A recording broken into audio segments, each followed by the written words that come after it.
The opposition leadership, the respect of the Prime Minister and President. Now we have a tyrannical democracy where misplaced priority creates abject poverty. To oppose government policy is living dangerously. So now truth is a sin, and lies and deception are the virtues now trending. If I say the government in my land don't care for the local man, I'm a wanted man. Simple truth. If I say my green Dominica has been bequeathed to Red China, I'm a wanted man. Simple truth. If I say Parliament has become a comedy competition, I'm a wanted man. Wanted for speaking truth, wanted for caring about the youth, wanted for wanting fairness in my land. So I'd much rather be a wanted man than to be a yes man to a godless, corrupt politician.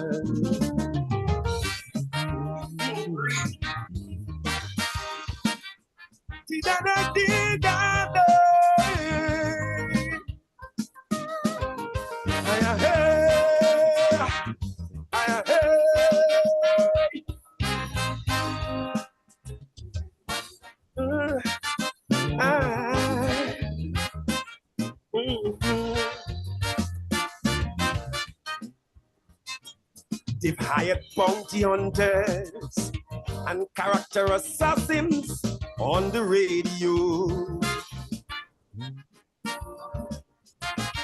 Never before have we ever seen a little money make Jumbie dance so. Men of faith selling away their blessings. Parents trading the future of their children. Fortune spent to persecute the innocent. Elimination of opposition and foreign investment. That's politics in these times. If I say law enforcement is blind to the real criminals in these times, I'm a wanted man. Simple truth. If I say the businessmen of this land are afraid of one man, I'm a wanted man. Simple truth, simple truth. If I say that one man fools most of the people all the time, I'm a wanted man. Wanted for speaking truth, wanted for caring about the youth, wanted for wanting fairness in my land. So I'd much rather be a wanted man and keep my soul free from the soul snatcher's hands.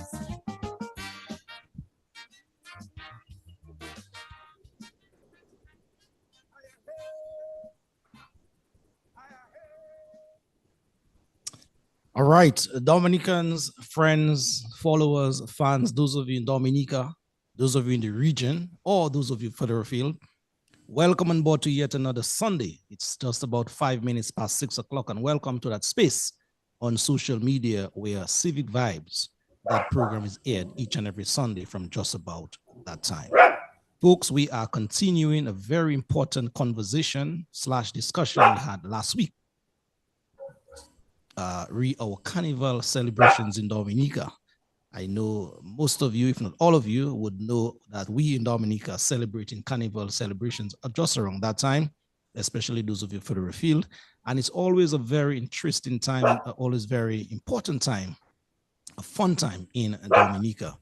And so we started a very, very important conversation last week, just talking about the origin of our carnival celebrations and everything and anything that goes along with that type of celebration. And so we thought it was that important to continue on this week with two erudite brothers in the name of Brother Ian Jackson and also Alex Powell Bruno. These two brothers, I call them, or I dub them, they are giants in the cultural business in Dominica. And so this afternoon's conversation, I can tell you, it will maybe even be more interesting coming on the heels of the Calypso finals last night. We will have their take as we move into that conversation this evening. So those of you who are there, make yourself very, very comfortable at this time when we open up that space for your telephone calls or your comments just about the 7 o'clock hour tonight. So folks, yes, share the live at this time.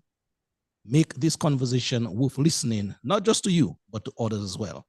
Without saying much more, let me move across to Alvin Thomas and say a special good evening to you, Alvin, for your opening remarks. Thank you, bro. Yes, good evening, Brother Lofty. Good to be back again for yet another Civic Vibes program this evening. I thought for a while that we may not have an audience, but then I just looked at the live. I see quite a few people have already signed on, and I'm sure the rest are going to come over. But certainly it's a pleasure. Like you say, since we had that first conversation last Sunday, a lot has happened. A lot of controversies have taken place. And yes, we've had the competition, which I must say was of a very high standard. I listened to the entire show last night.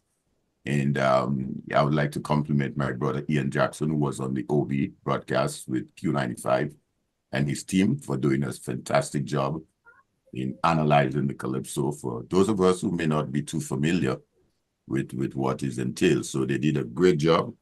And also I want to compliment my brother Alex Bruno, who I know was one of the brainchild behind one of the competitor trilogy, who performed very well too, very well for a newcomer. So I know this afternoon discussion will be quite interesting. I know we will touch in some respect the Psy issue. That's an issue we cannot just sweep under the rug. I'm afraid that is the problem in Dominica. Yeah, with so many things, we just sweep those things under the rug. We're afraid to talk. We don't want to be a wanted man,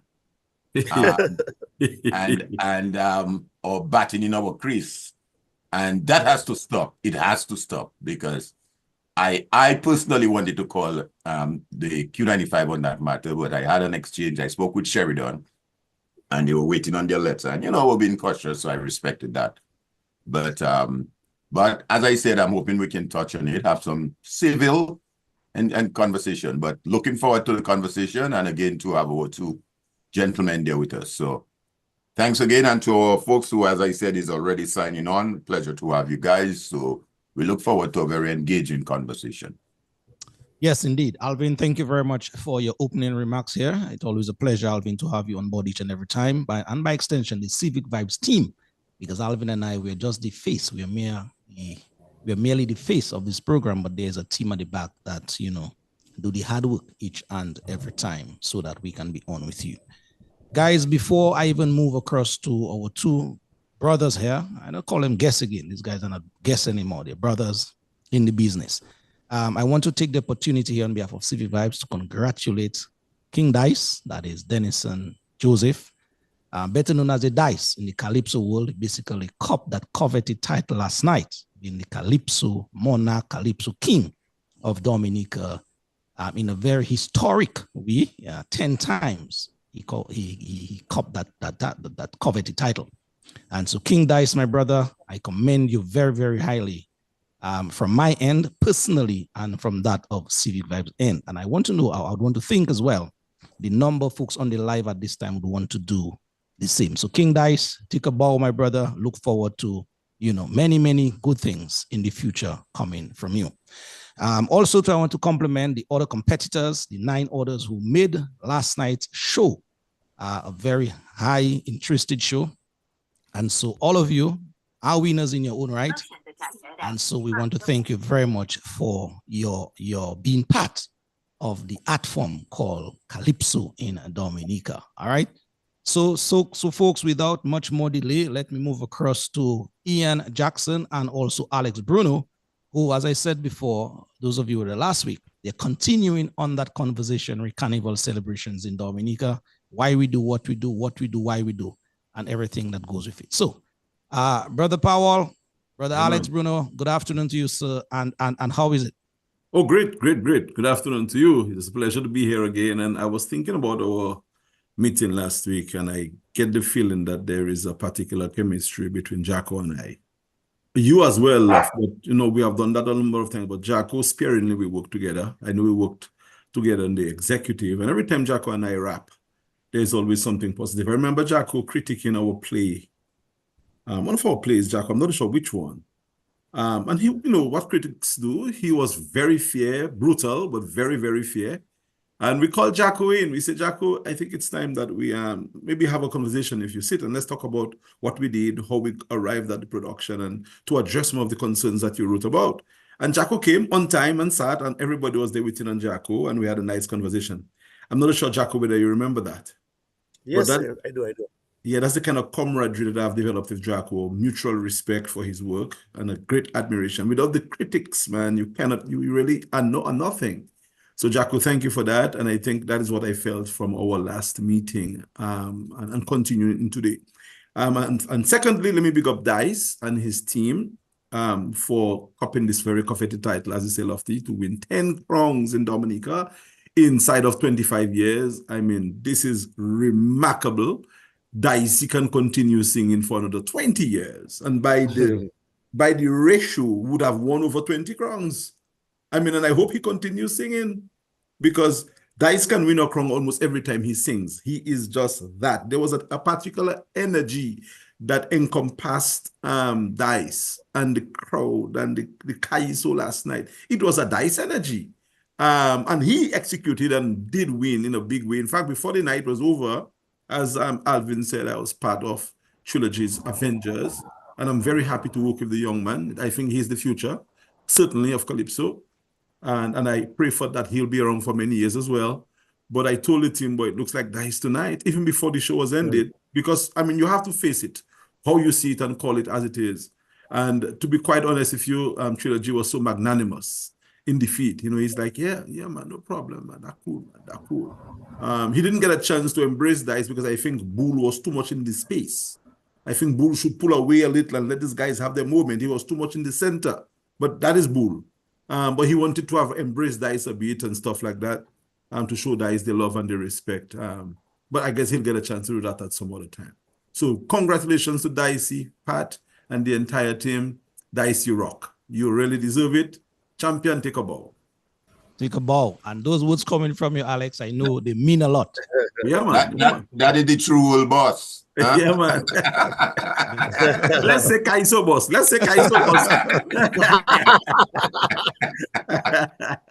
All right, brother Alex, thank you very much, my brother. I know we'll be hearing much more from you. Ian Jackson, your initial comments. Yes, thank you again for having me on. And as you said last night, I was part of the commentary team. And I just want to say that Calypso last night was a great winner. I think half of the persons, or probably almost half of the persons who were in the park and in that grand crowd came because of the rivalry between Dice and Trilogy. I think if there's no Dice and Trilogy, we would not get half of the crowd that we had last night, which actually gives credence to what me and Alex was saying last week when he was saying about we have to embrace the young people with their various styles and the Booyah element. You see what he did at the park, you know, and with Trilogy singing his number of Nasty Business. It really, really brought the crowd in a frenzy and opened the way for Dice to just continue and raise up the audience. So really and truly, we have to examine the young people there. This young guy in SMA who's Benji's son. I think, well, he has 2 more years at school. I think he's a guy that should be approached very early. I think he has potential. And there are 1 or 2 other guys. I mean, like, for instance, the Booyah Monarch of this year from Portsmouth. I mean, she's going to Portsmouth secondary, but she's from Paybush. And Moxie Seaman. And she has a lot of potential. So we really have to go and examine and try and get the young people involved. Now, Dice is a phenomenal performer. I've said many times, I've told him that personally, even for the competition, I called all the artists because I wanted to get some information, and I spent a little time with Dice with them. I just think you're just basically out of this world, whatever happens tonight. And I think in any country, Dice would be a representative, he'd be ambassador to any country except Dominica. I'm so sorry to say that. Because really and truly, this man has eclipsed Hero's record of Montserrat as the only person who have won 10 crowns in their country. So Dice has now eclipsed. Dice was on par with Chuck Dust, the great Chuck Dust of Trinidad, who has 9 crowns. Now Dice has 10, and the only person who did that in the Caribbean was Hero. And we can say Hero is similar to Dice in that respect, because Dice and Hero is hardly known of in the country. I mean, Hero, people more know about his brother Arrow, who was the more popular one with Hot Hot Hot, but Hero was dating by the competition, whilst Arrow was more a recording artist and so on. So he took he played the minor role in that respect. So really and truly, I just think we have to look at writer, writer as well, yes. And so really have to look seriously at our Calypso art form and see how we can really bring it to the next level in terms of a product internationally. I still feel very strongly that Calypso should be part of the Creole Festival every time. You cannot not have Calypso, no matter what the Calypso is singing. Allow him to express himself. The same thing that's happening in Dominica, same thing happens in the rest of the region. And let the people enjoy themselves and basically embrace themselves and immerse themselves in the art form. So great show by the Calypso Association. The rains were there, but the people came out, and it was just totally a fantastic season as far as Calypso is concerned. Yes, indeed. Thank you very much, my brother Ian, as well, for your very honest comments here. Guys, we'll just go around the table as it were. I know Alvin was listening from abroad, Alex as well. As Alvin indicated, Ian was on the broadcast last night of Q95. So we'll just go around the table to get you guys initial impressions as to the show itself, the package. Jackson, you on the ground in terms of broadcasting live what you saw. Yeah. Just give us your initial impressions, sir. Well, yeah, the stage decor was well laid out. I think, it was impressive with the various sponsors, branded about. And the addition, I think, of Bull adding a new dynamism, because, Bull is a veteran like Alex himself, so there are years when we don't have Bull, or we don't have Alex, or let's say we don't have Franklin Moses. We always missed out on something. So Bull coming back, to join Marja, who is now a staple in the Calypso scene, was a welcome, addition to everything. And the way he started the show with a prayer, Bull started the show like a real pastor, and he had everybody saying amen in one chorus. And from there, the show took off. And basically, from the time I came into the park, and even before, just coming into the park, you could hear the people talking, and people were either rooting for Dice to repeat his 10-time crown. There's a phenomenon around that it was 10-10-10. It was the 10th day of the month. It was this Dice sang at number 10, and you're seeking the 10th crown. So there's a 10-10-10 phenomena, all about, and everybody was saying, well, it must be Dice. That's a premonition. 10-10-10 is going to win the crown. And I always thought that, yes, Dice being the more experienced person, but I was always wary of trilogy, of course. And even in the Stardom 10, the anticipation was that for me, as I mentioned, I thought it was Joyce was a bit unlucky not to have won the 10th. I had as a winner for Stardom 10, King of the 10th, Monarch of the 10th. So going in with this whole idea, we did not know what was Liberator's second song, and also Black Diamond. We never heard it before. And I think that left the air of, of expectancy in the air, because we said, if those two guys come good, then everything can be, have to be redesigned again, because we're not sure about the various placements. I think generally Dominicans were almost sure, barring anything, that Dice and Trilogy will be the persons to look for. But 3 and 4, we are saying that, if Liberator comes very good, or if Black Diamond comes very good, they could also pose a claim for that spot of 3 and 4.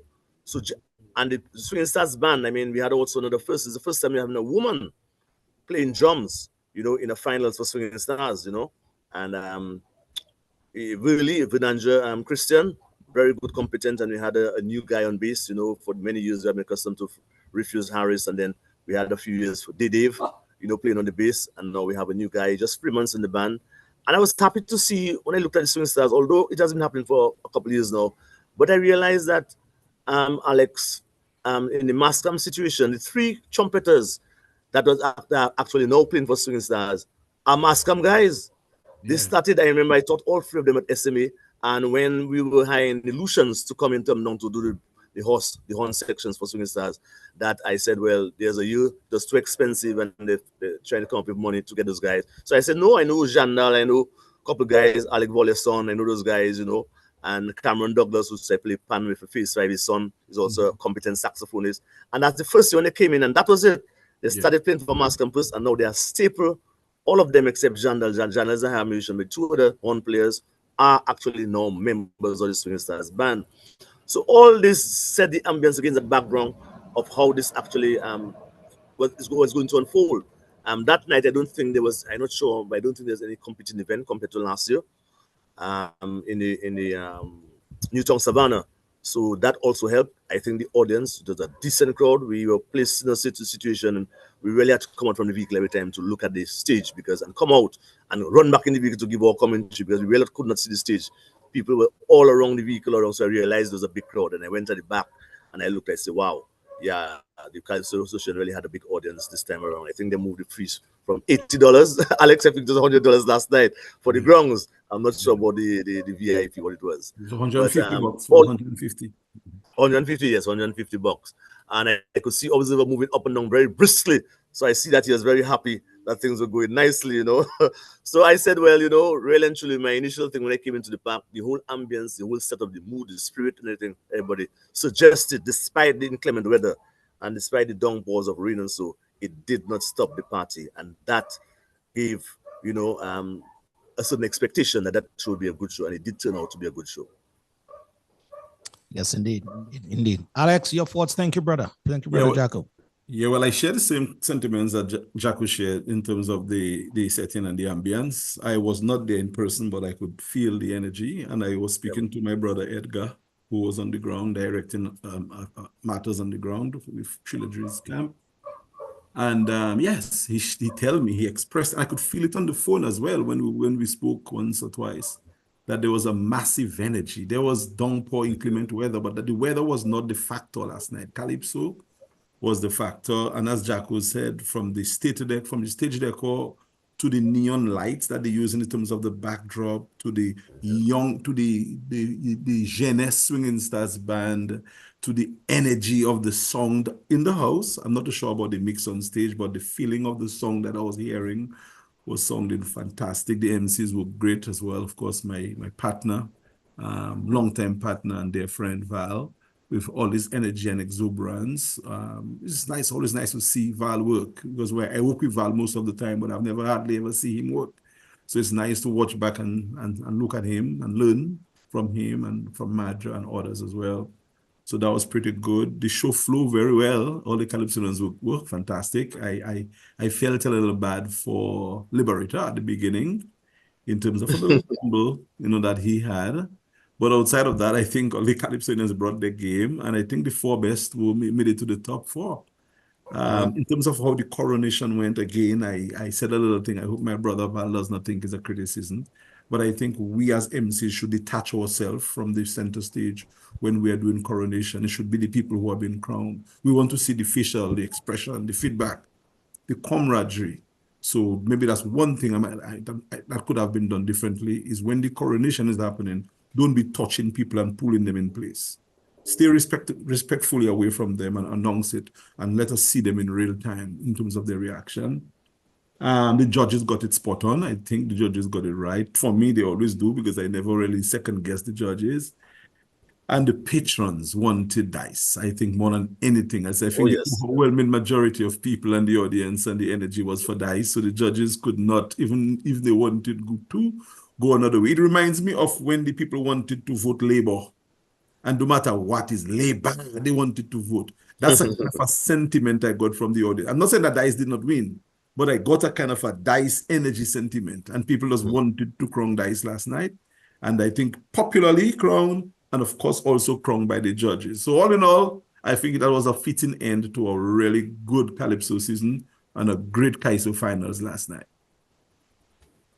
Yes, indeed. Alex, thank you, my brother, for your always usual, honest remarks as well. Alvin Thomas, you too, you listened. Give us your impressions. Yes, thanks, Lofty. Well, yes. First of all, I think the show was of a very high standard and quality. Very high standard and quality. The broadcast came very well. I started listening with DBS and was pretty much going between DBS and Q, and I finally settled with Q. And the analysis was spot on. As I said, you had a good team doing the OB there. And it was coming across quite well. And bear in mind, though, Lofty, all of us who are in the so-called quote-unquote diaspora, that magical word, we resonate just as much to the Calypso as those who are in the park. I'm telling you, it's my understanding that Tanya Green, who is a former media person, had a watch night or a Calypso night, whatever you call it. And that happens all over. People cook their broth and everything and really, really look forward to that. So I want to compliment the Calypso Association for putting out a really good show. And also to congratulate Dice as the king. I mean, this, as I agree with Ian, that's a hell of an achievement. But we must also extend that as well to congratulate the writers. Yes. Pat Aaron, just that very same week, Pat was recognized by Q95 as one of the heroes of the program that they have. And that means that Pat has written 20 songs. If he has 10 crowns, he sings 2 songs per competition. That is 20 songs Pat have written that allow this guy to win the crown. So that in itself is an achievement. So we need to recognize the writers and to congratulate the Young Man Trilogy. I think he put up a good fight. He came across very well, and I think he has a lot of potential.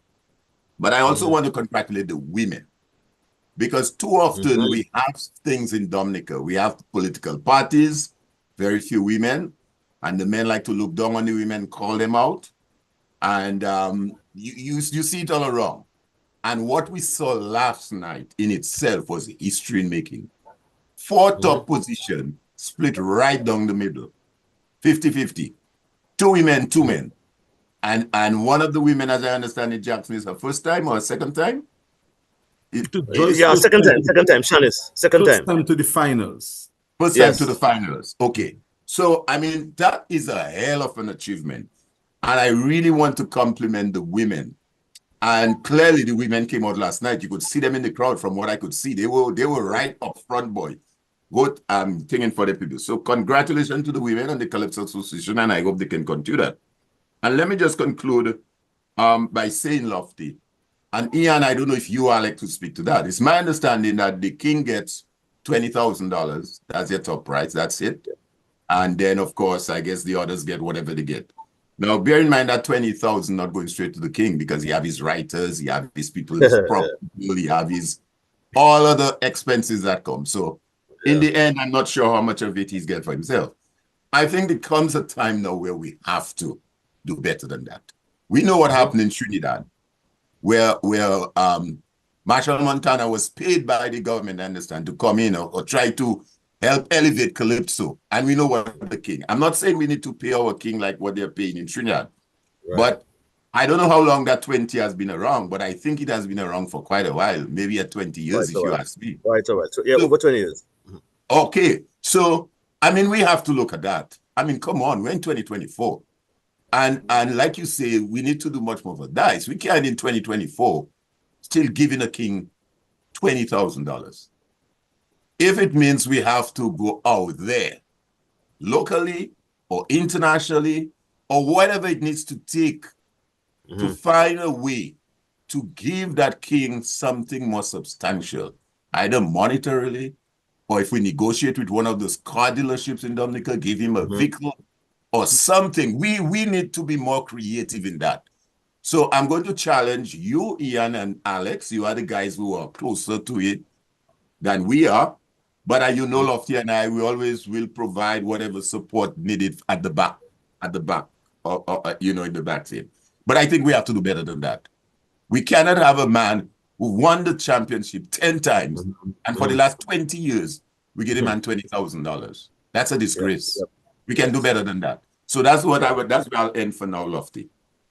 Yeah, well, I'll take this shot on that, and Alex would know that when both of us serve, we serve together on the Calypso Association It was when we came in, it was brought to $20,000. At first, it was $15,000 prior to myself and Alex coming in 2000. And we thought we would raise it. I think the only person who got a car was Hurricane. And there was a controversy because Pat Aaron also wrote for Hurricane when he won the crown.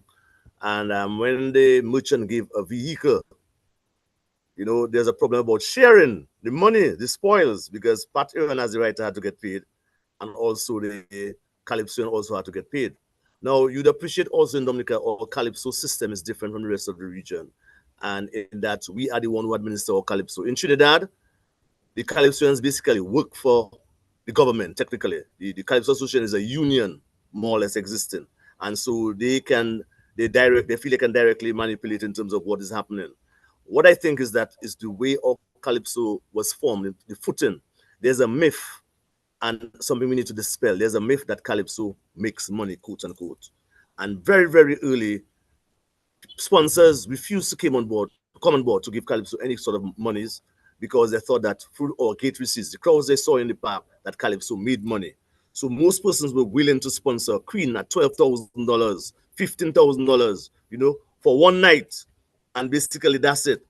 And the Calypso, which continues to play and they can actually promote them and so on, they refuse to sponsor a Calypsonian. And so it has been very difficult to tell the merchants in Rosewood, tell the merchants in Dominica, look, it is worth your sponsorship. I know during our time that we got things like liquor trips for the guys to go overseas. And with Carissa, during my reign, went overseas to represent Dominica and St. Kitts. Observe also went to Antigua. And we had a situation whereby we got liquor perks for the Queen, like a night for two, you know, in a hotel or stuff like that. But apart from that, and the telecom companies, of course, GCL and Flow, we have not been able to attract the merchants because they have a myth that we actually make money. And then when they saw a building go up, they say, wow, they put up a multi-million-dollar building, first making money and whatever. And so there's a sort of resistance to assist Calypso financially. But you are right. You are right. $20,000 when we came in, and it's still $20,000 today. Obviously, Dominica population is going down. Things are getting harder. And it's difficult for the Calypso Association to foot a bill of $30,000 or $40,000 to pay the king. But they have to source other means whereby that is done. And if the government has to step in and make a contribution, I think the government should be making a contribution to Calypso, period, every year, because it's doing so much for the country.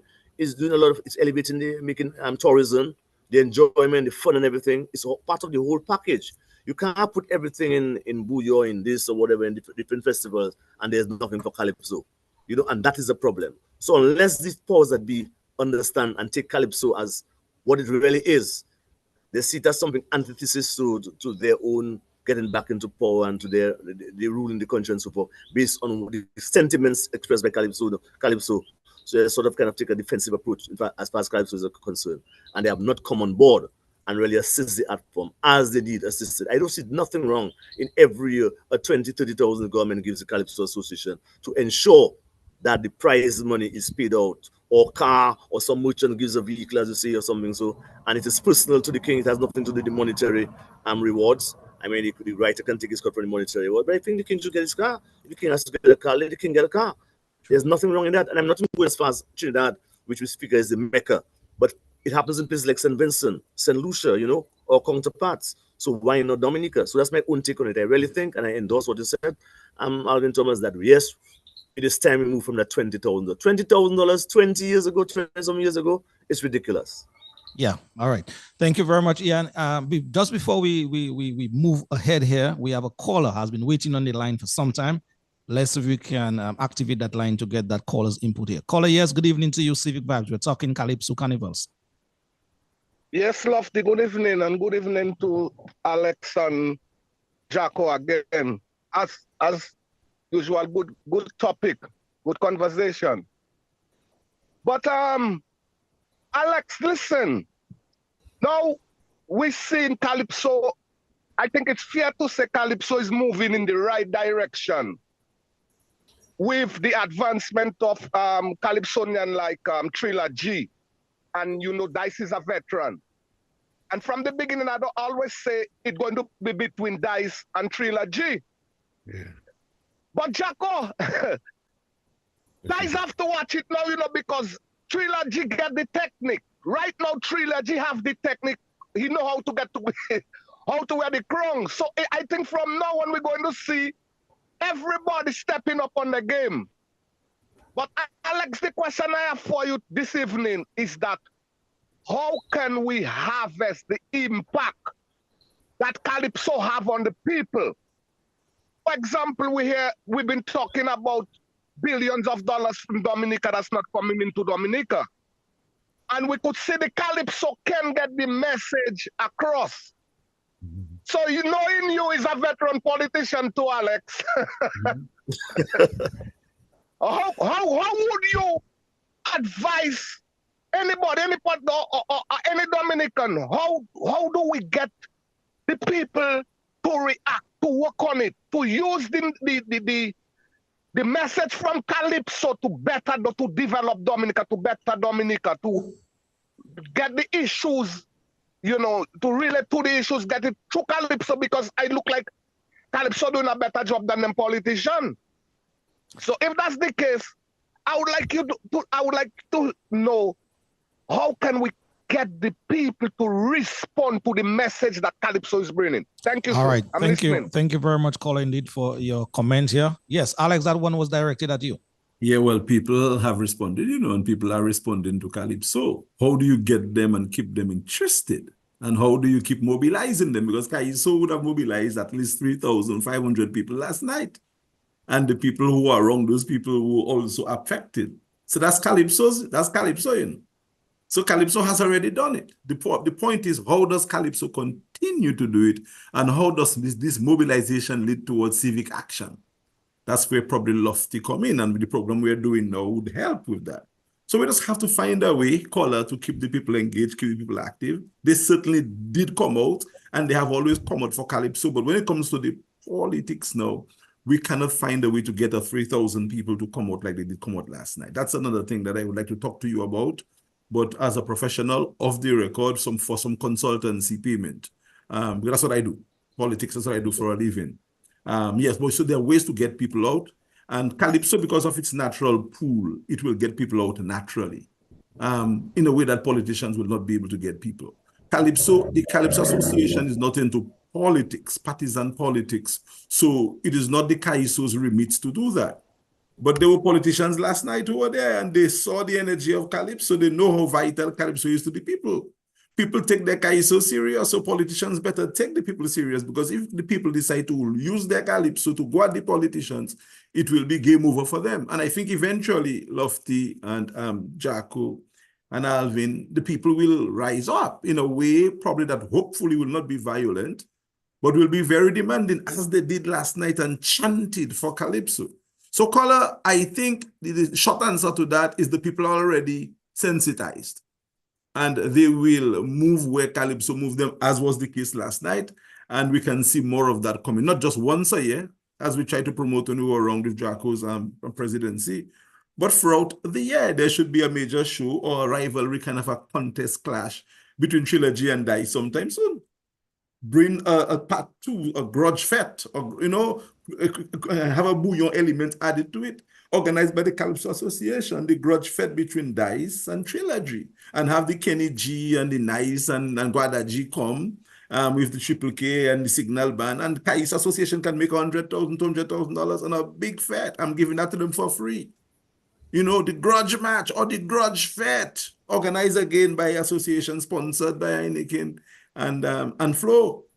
So that is a freebie for the association. And just before I leave, Jacko, again, I can speak to him and me and our working relationship when we started on the executive around the same time when he became president. Calypso was not getting the kind of sponsorship that Calypso is getting now. And if Jacko remembers, I was the one who wrote a proposal to the beer company and to the phone company. I had been associated with Flow and Kubuli, and I gave them proposals, and Kubuli was late to respond, and the Heineken man responded. I think we upped the sponsorship from $4,000 or $3,000 to like $50-something thousand. And that's where we changed the kind of packaging of Calypso.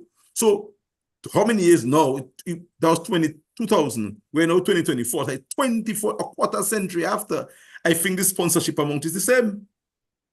So we have to now go back to Flow and go back to Heineken and renegotiate. Say, look, when we presented a proposal to you 20 years ago, we told you that the impact around Calypso is 1.5 million. I remember telling them that the impact of Calypso is not just in the gate receipts, but it's in everything that happens. And we calculated this and they bought it. So 20 years after, a quarter century after, it can't be the same. It should be at least $2 million or something dollars. Talking about the longevity of the Swinging Stars band, the value of the product. So we should probably have them go up. And as Jacko said, it's very difficult to pay more, because if you're going to pay more to the king, right, Alvin, you have to pay more to everybody who plays, because the king gets 20, next place get 15, next place get 12, one get 8, and every finalist. Oh yeah, no, I agree. So everybody must be increased. Yeah. No, I agree. If you double the king, you double everything. I agree.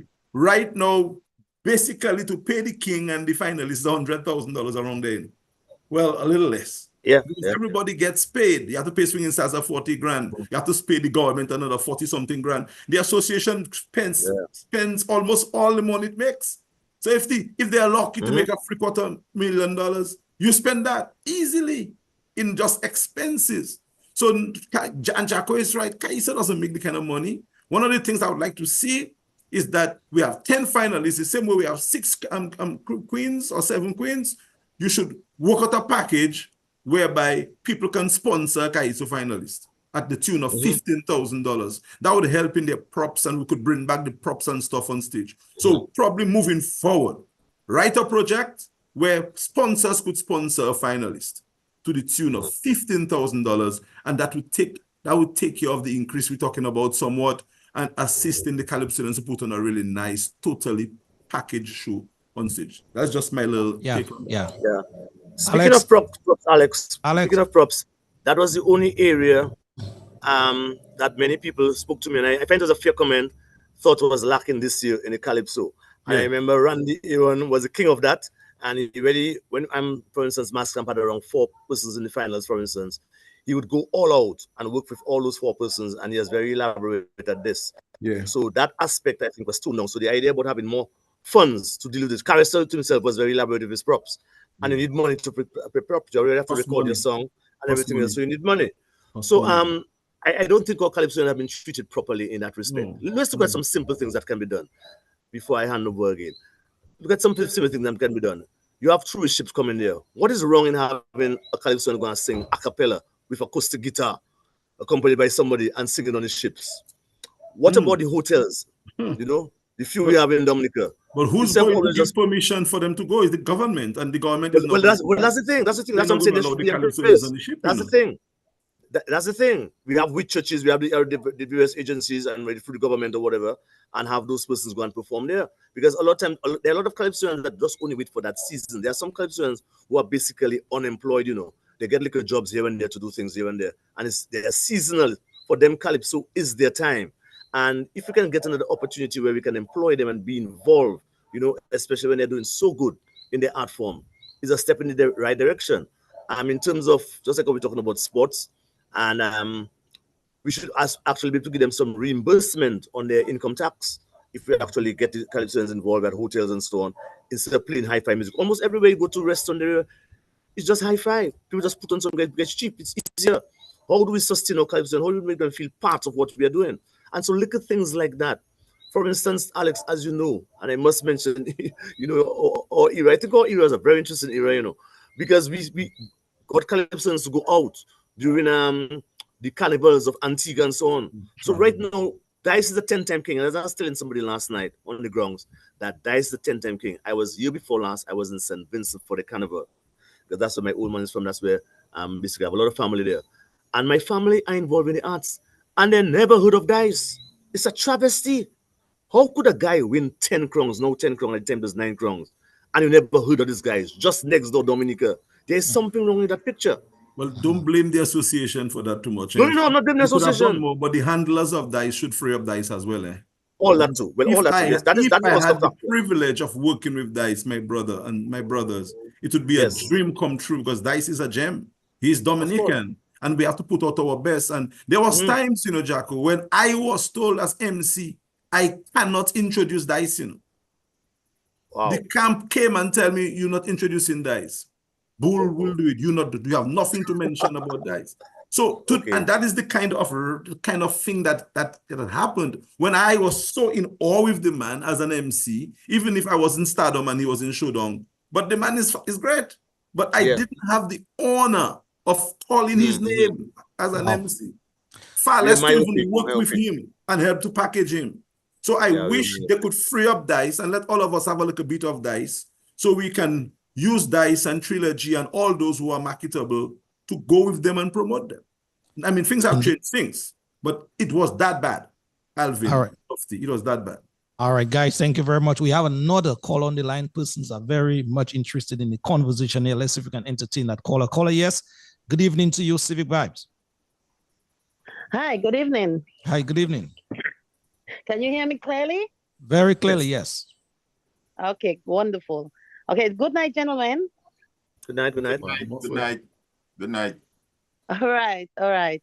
Yeah, I think this is a really good show because I think Calypso hits the spot for Dominicans, whether they were at home or abroad.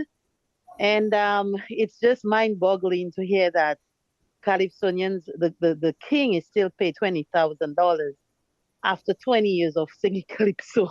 It's just incredible that this has not gone up. Actually, somebody asked me last night, how much is the king getting? I said, maybe about $30,000, but I didn't realize it was still $20,000.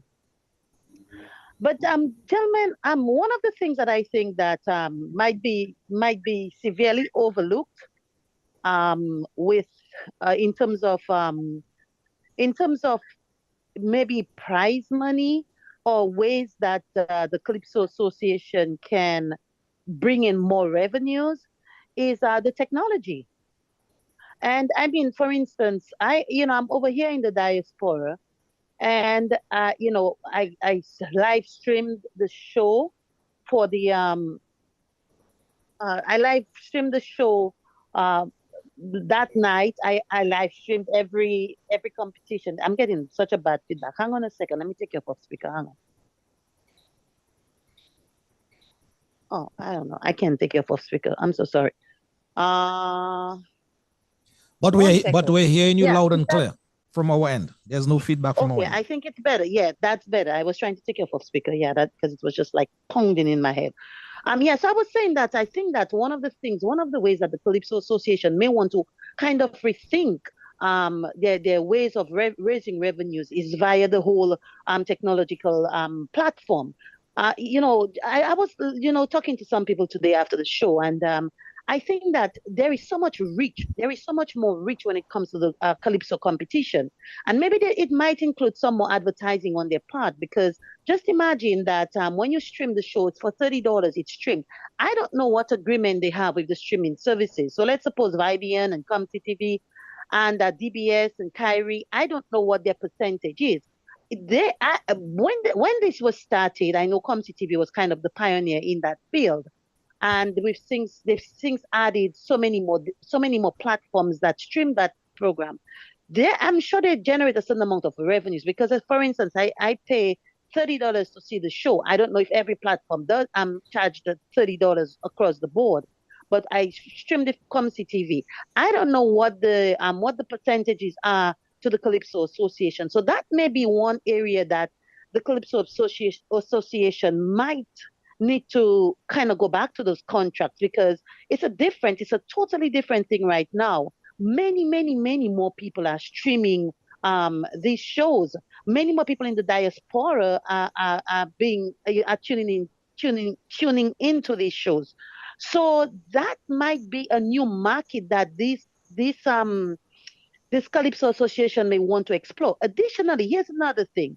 Mass camps started their camps back in November, right after the Creole Festival. Mass camp don't charge a streaming fee. However, they usually ask for contributions that people generally tend to contribute.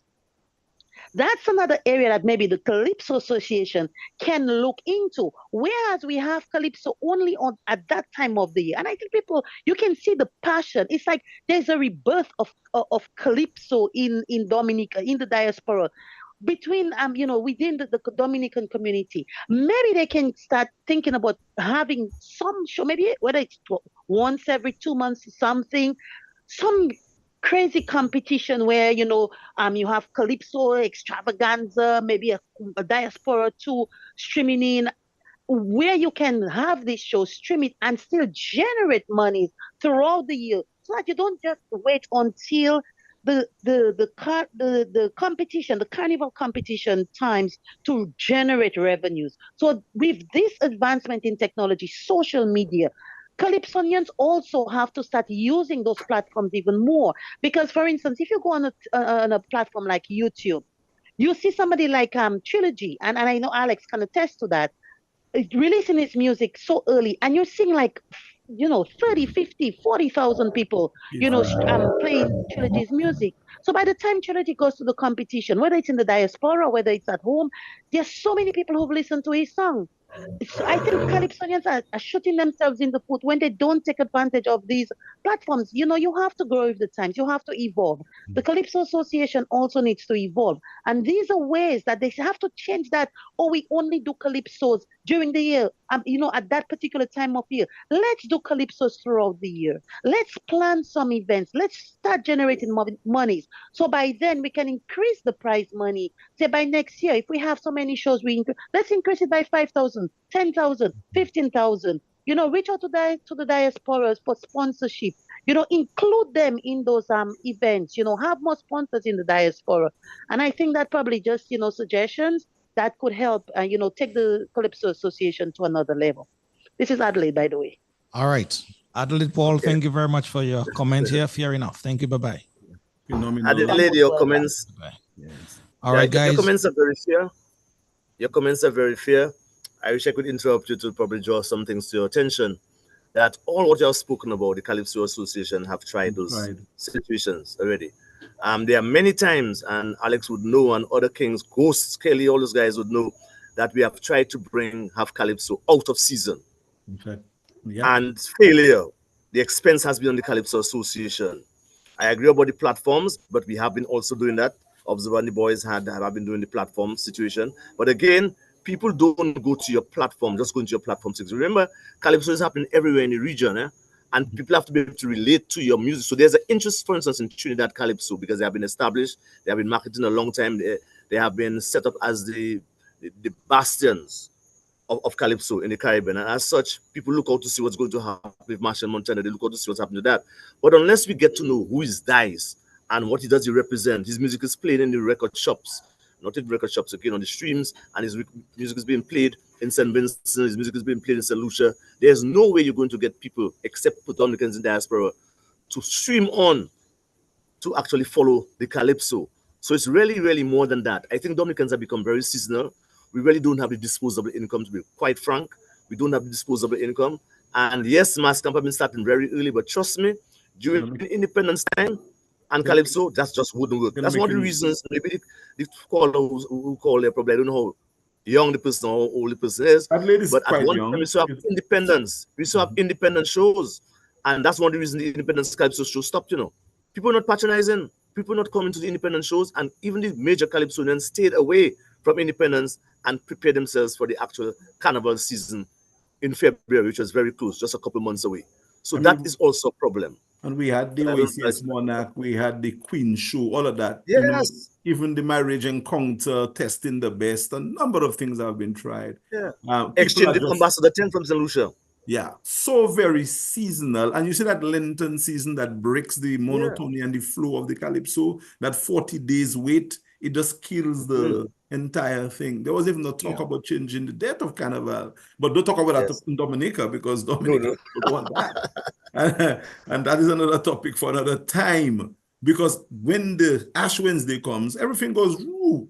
And to get Calypso back up over the hump after 40 days, it makes it very, very challenging. But Adelaide make a point, which she talk about the parties, and Tanya Greenreid had a big party in New Jersey. I would imagine Tanya would have gotten her license and made arrangements with the association. And if she didn't, it's not her fault, because there's nothing in place for that. But what the association can do is meet with the promoters in New York, in Chicago, in Boston, in Miami, and say, look, let's have 10 watch parties around. You can have license. We'll give you a direct feed stream. Make your money. Just give us a 5,000 US or whatever. So you have 10 or 15 parties which are sanctioned by the Dominica Calypso Association. And those parties contribute money to the association. So no matter how much money the promoters make, at least you make something from it. Because who knows how much money Tanya make? I'm happy if Tanya made money. But if the association was involved and endorsed it, Tanya could have made much more money. You check what I'm saying, Alvin and Lofty? Yeah. No, I'm glad you raised that. And Lofty, let me just interject there very quickly, because I just find it's a travesty that a king, only one, well, second, Ian, correct me, in the region to have earned 10 crowns, and we're giving him like 20,000 EC dollars, which is not even 10,000 US dollars. Okay? Just a little over 7,000. So I'm glad Alex brought that up, because based on what Ian have just said, it seems to me that the Calypso Association, and the question I would pose is that maybe they need to bring in one or two persons outside of Calypso itself, because it's a business and it's a talent or an art. So the association has to run both as doing and singing their songs and all of that good stuff, but as a business. Right. And just like you have companies up here that will bring different people on their boards. So they have somebody like a Lofty, and they say, well, Lofty is somebody I can bring there, I can tap in his brain. To help with the business part of it. In light of what Alex just said, I did a quick maths there. 10,000 persons in the diaspora, and that's a small number, each contribute $5 US a year. 5. That's 50,000 US dollars. 50,000 US dollars is well over $100,000 EC. Yeah. So you see where already you can get the price money for your Calypsonian if there is a good business plan and collaboration. 10,000. And you say to these people, I'll make you an honorary or whatever you decide to do, whatever attraction you try. And we just give $5 US dollars a year, 5 US, 10,000 of us. That's 50,000 US dollars. That's over 100,000 EC dollars. So you see where some, if one might say, easy money. And I mean, there's so many ways now that in this new era, that even businesses are finding a way to fund their business. You have different platforms. So the point I really want to make is that I think the association maybe need to open up itself and bring in people that they can trust, of course, and have those people assist and grow. Because I just find in 2024, for you to tell me you're giving a king that have earned 10 crores, 20,000 EC, and you're telling me earlier that has been there for 20 years? Give me a break. Ministers taking salary increase. It was. I know the country broke. The Calypso is not a government. I know, but I'm just saying. I know the country is broke. But I get your point. Can get a raise too, a little increase money. I get your point, but okay, yes, I'm done. For that to happen, Alvin, the entire Kaiso business has to be reformed and changed. The constitution would have to be redone, because I think as presently constituted, there is nothing casted that suggests that can be augmented in that way. Yes, the Kaiso Association have worked with people in the past, and we have been lucky to have had professionals who were members of the association in the past. Right now, this gentleman called the Trendsetter, he is doing an amazing job with the finances. Observer is our president, but Observer does not have the Observer is a nurse by training, so he does not have the sort of professional gravitas or acumen that says, look, we're going to increase Calypso's reach for the next 10 years. Here's my vision. So I'm not criticizing the Observer. I'm just saying that if somebody, let's say like you, Alvin, were to be a Calypsonian and you were the president, that is where you come in. That's the dimension you would add to the Calypso. And for them to get someone to do it for them, no, it's going to cost money. A consultant working with them is going to say, well, I want $100,000 or $200,000 to do the work. So it's going to call probably for a little reform. Alvin, Lofty and Jacko, probably the association needs to have a constitutional reform and see if it can be reconstituted in a way where there can be a business component added into the constitution and that they can go commercial. But when they go commercial now, they are no longer an association. So that's a problem. So you give up something, but you're going to lose something if you give up something. So that's another consideration that has to be brought into the question. Yeah, but the consideration. All right, guys, indeed, it is 7 o'clock. Alvin, let's take that all important break now. It is 7 o'clock. Guys, the conversation, I can tell you, it is heating up nicely. Lots and loads of comment on the live feed. Brother Powell, there's a comment that you made earlier, an idea, rather very innovative idea. And some persons are liking it, some are, taking you in terms of your comment. I would want you to just polish that up because I don't want you to leave tonight's program and be misconstrued in no way, shape, or form. That is the idea you said about a grudge match. Some persons are asking whether there is a grudge between Dice and Trilogy. So think about that, and we'll answer that question when you get back. All right? Okay. All right. Good. Let's do this one from our brother Dice. He won the Calypso Monarch last night with this one as well. As we're talking about money, bring the money.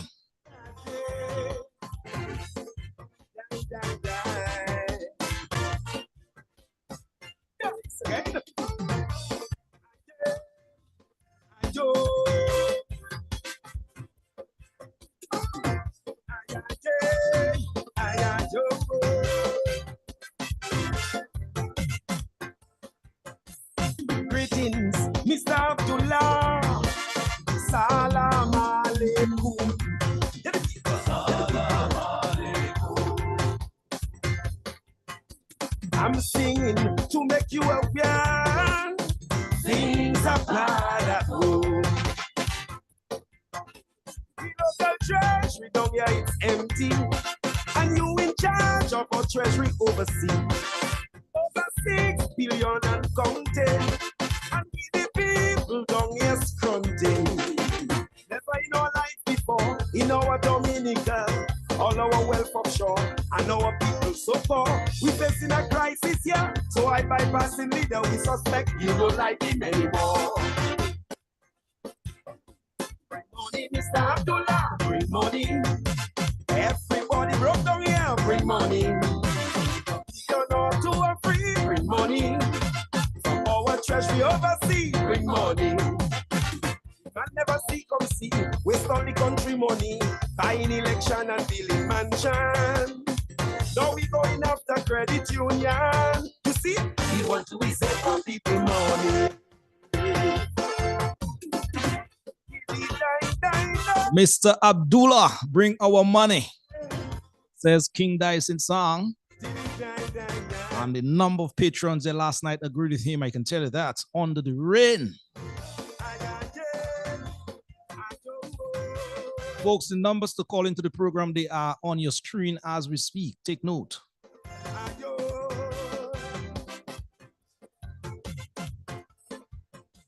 It's up to you, Mr. Abdullah. Salam alaikum. Salam alaikum. Corruption of citizens falling. Electoral reform. Government in everybody. Maybe the workers can get their salary. No need for passport printing. Businessmen in the country falling. No history, Arab and black slavery. There's an opportunity to win with diplomacy. You front load money before, come front load a little more. 6 billion or 5 or even 4. Money, Mr. Abdullah, bring money. Everybody broke down here, bring money. $1 billion or 2 or 3, bring money. From our treasury overseas, bring money.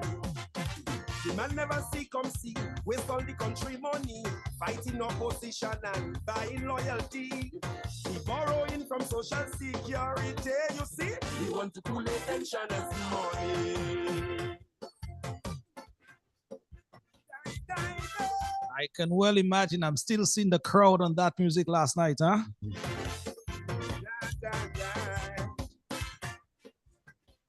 If you're just tuning in at this time, we are continuing a conversation here with Brother Alex Bruno and Mr. Ian Jackson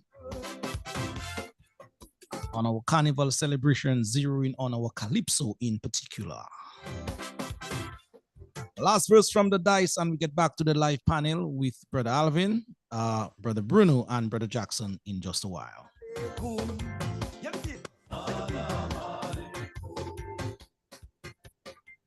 Your time is coming, we will come calling. If you don't come home, remember you signed the contract publicly in the Windsor Park. If you remember by the leader, that is him, not Dominica. They got a chance to be a high developed country instead of prosperity. We see more poverty.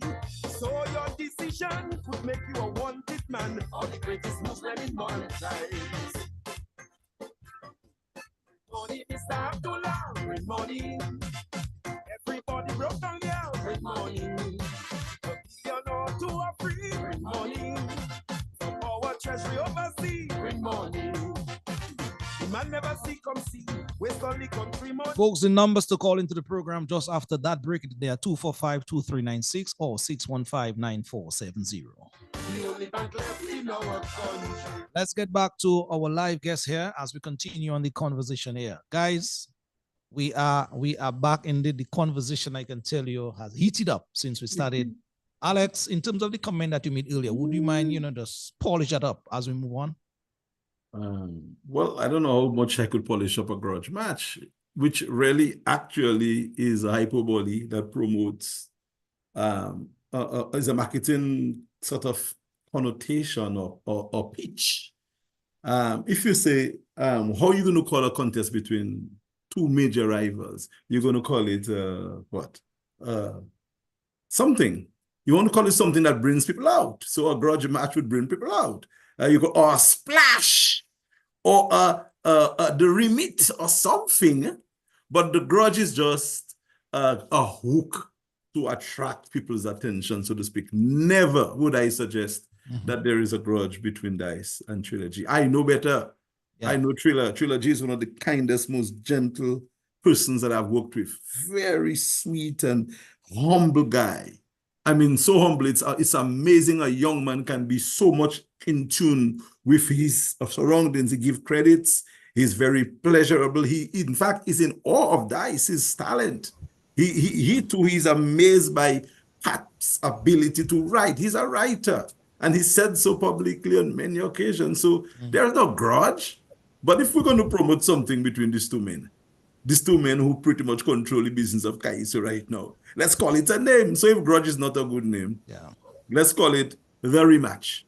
So as they say, as they would say in journalism, that's a grabber. Yeah, man, you need a hook, man. You need grabber, something to bring an extra 1,000 people. True. All right. So that's what I meant. That's what I meant. Man. Yeah, man. Any more sentiments, guys, in terms of the discussion we're having? We're going to the live feed in a while, Alvin. Yeah, well, there is an area of contention, of concern for me, is that, and I did mention it in my outside broadcast, is that while the show was a great show, but there's a trend that seemed to be seeping in, and I think is a dangerous trend. And I want to hear Alex's take on that, because there's a dangerous trend. Last year, we had a controversy when we had Tasha P sang a song that was already pre-recorded by Swinging Stars. And that created a stir last year. This year, we had the Web doing a song done by Hunter, already recorded by Hunter, as his second song.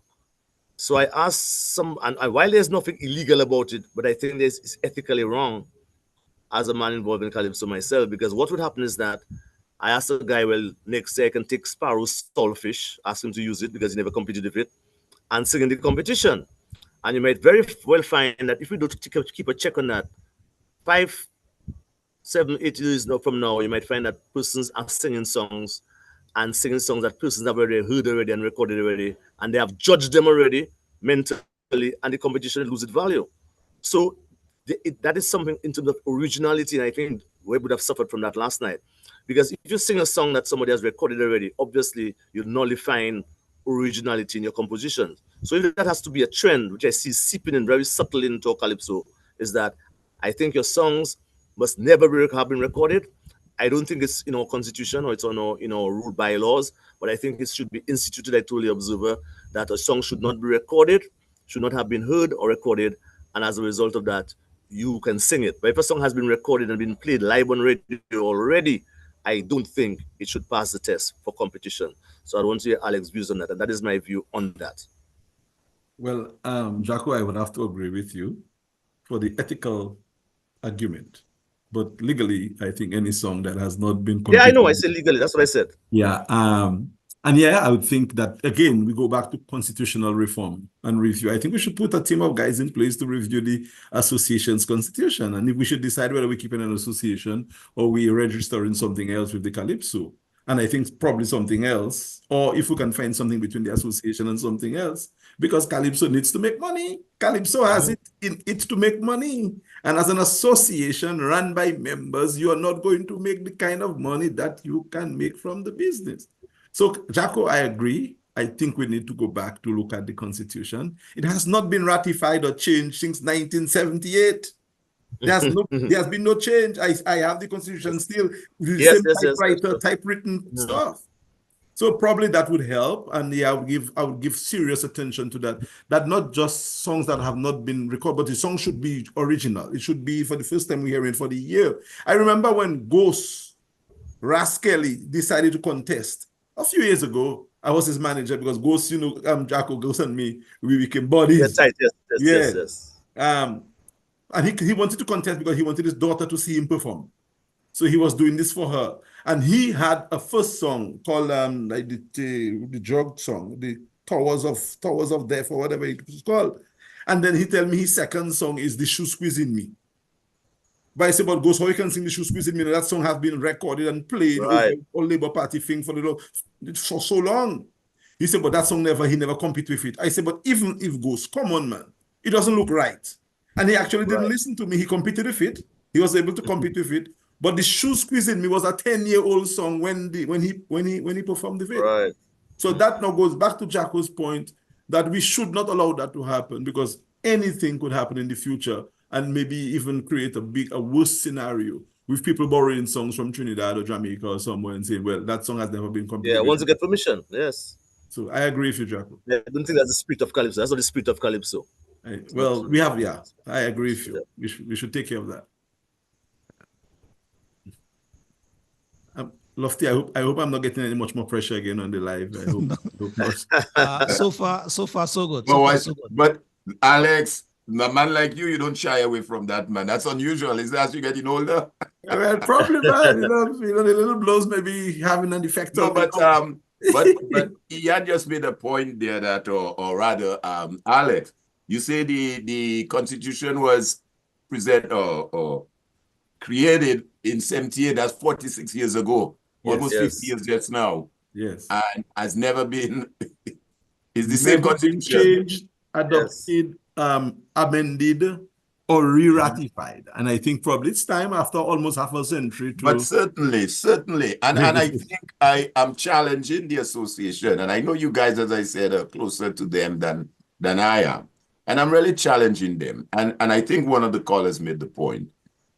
We're in a new state now. I mean, folks have said that COVID have changed the way business operate today. We're in 2024.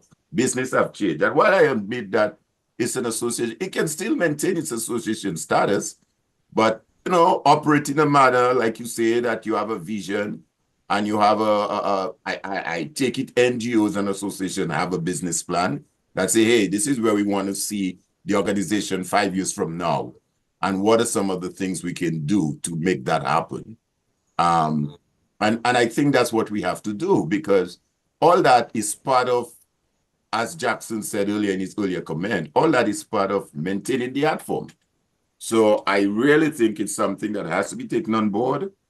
So I would urge you guys to have that conversation.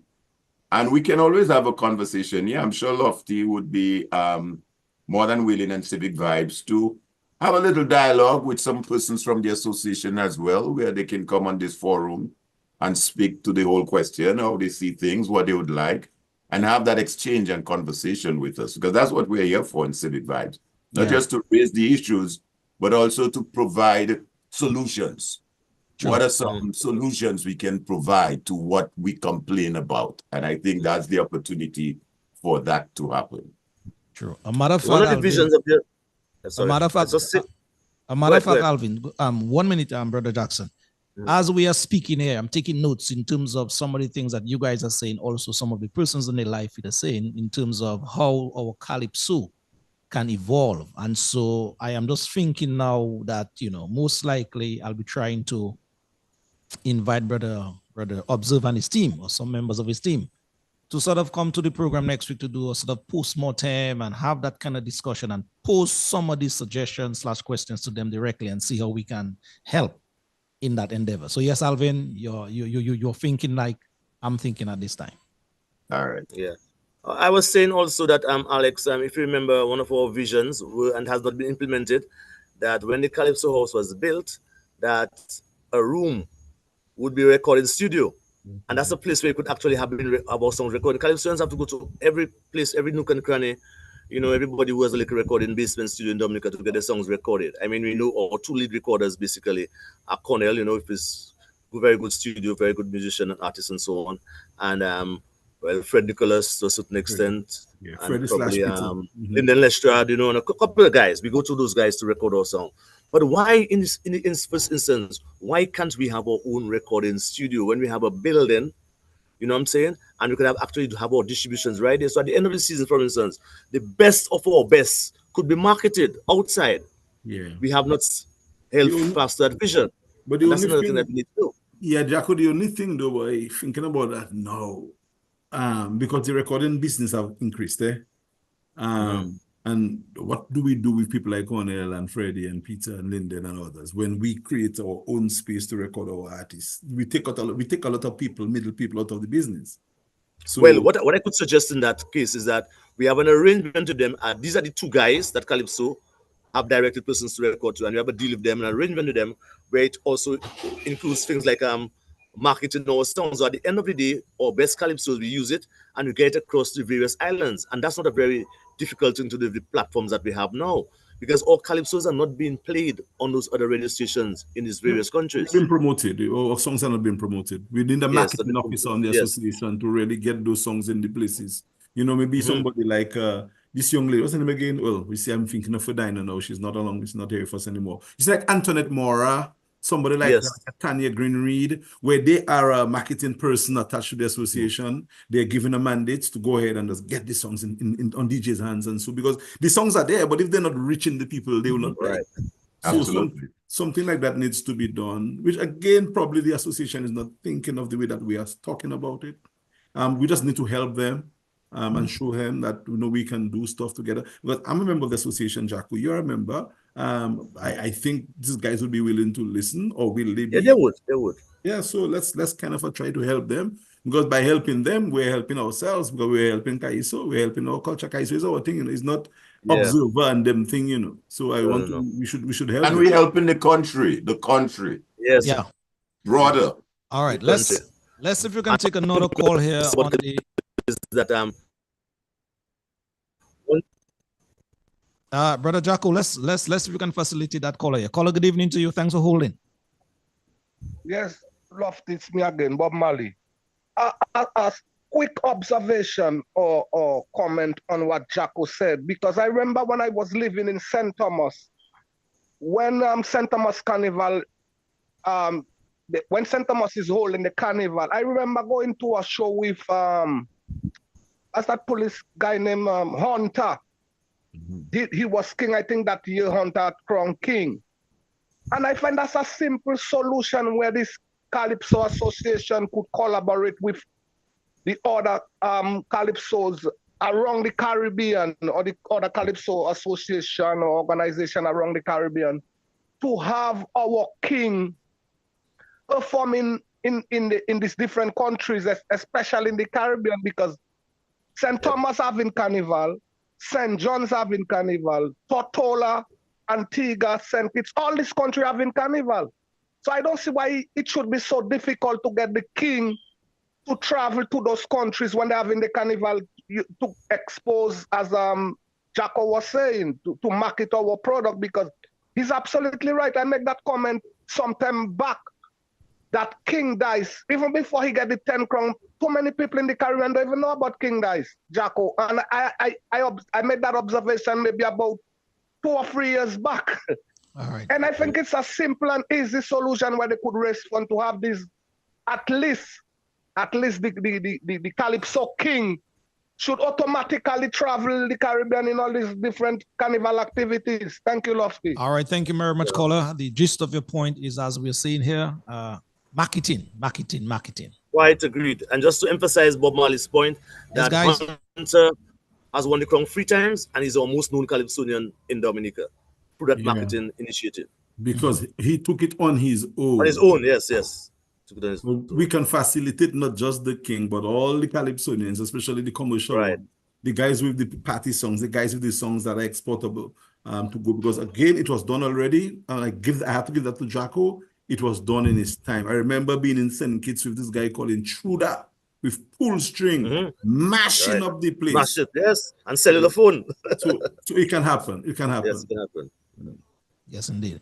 All right, guys, at this time, let's go to Alvin. Do you have something to say now? Yeah, before we go to the live feed, quickly, if we could get Jacko and Alex to make a brief comment on the judges this year. They didn't get cold wash this year. They seem to have gotten it right. You know, every year people say, oh, the judges wrong, the judges. What's your take this year on the judges? Okay, anything you would want to talk about?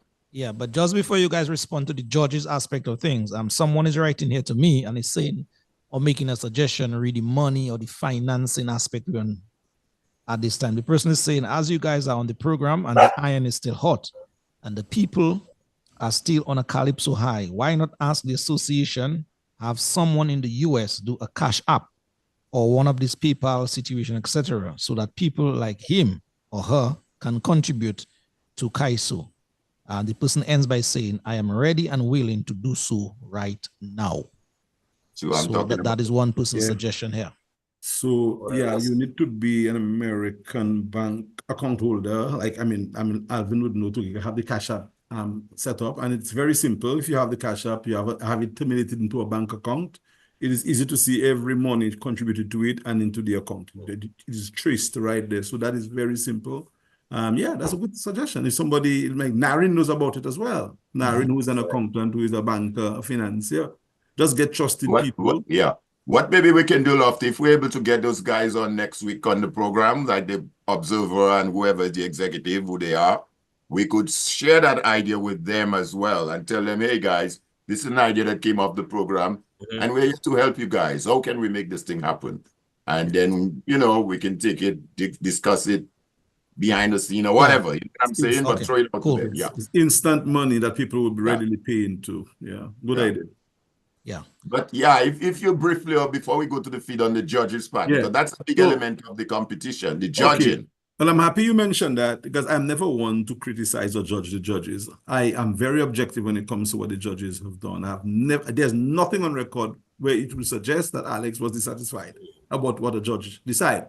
Because you see, the judges are part of the Calypso. The Calypso is a product that involves the judges, the musicians, the artists, the singers, the recorders, the managers, the engineer. Everybody has their role to play.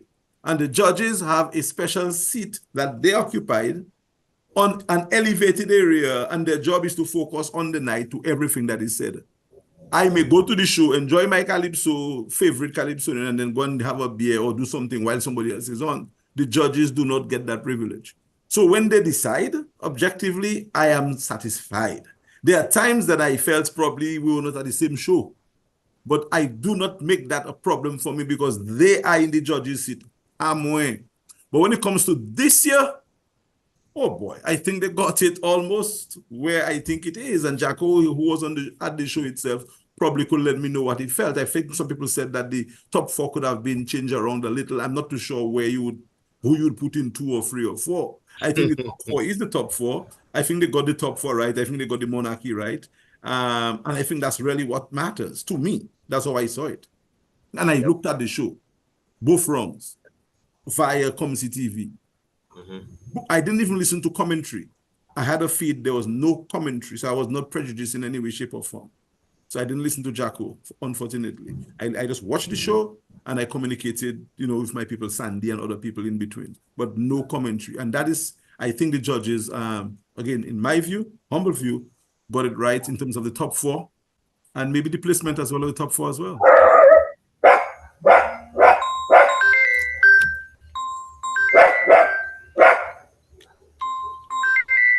Yeah, just a little. Just put up my phone. So we're just trying to reach me. Okay, yes, I want to share the point. Oh my God. You busy, boy. I started going off. I don't know what happened to it. Sounds like an alarm.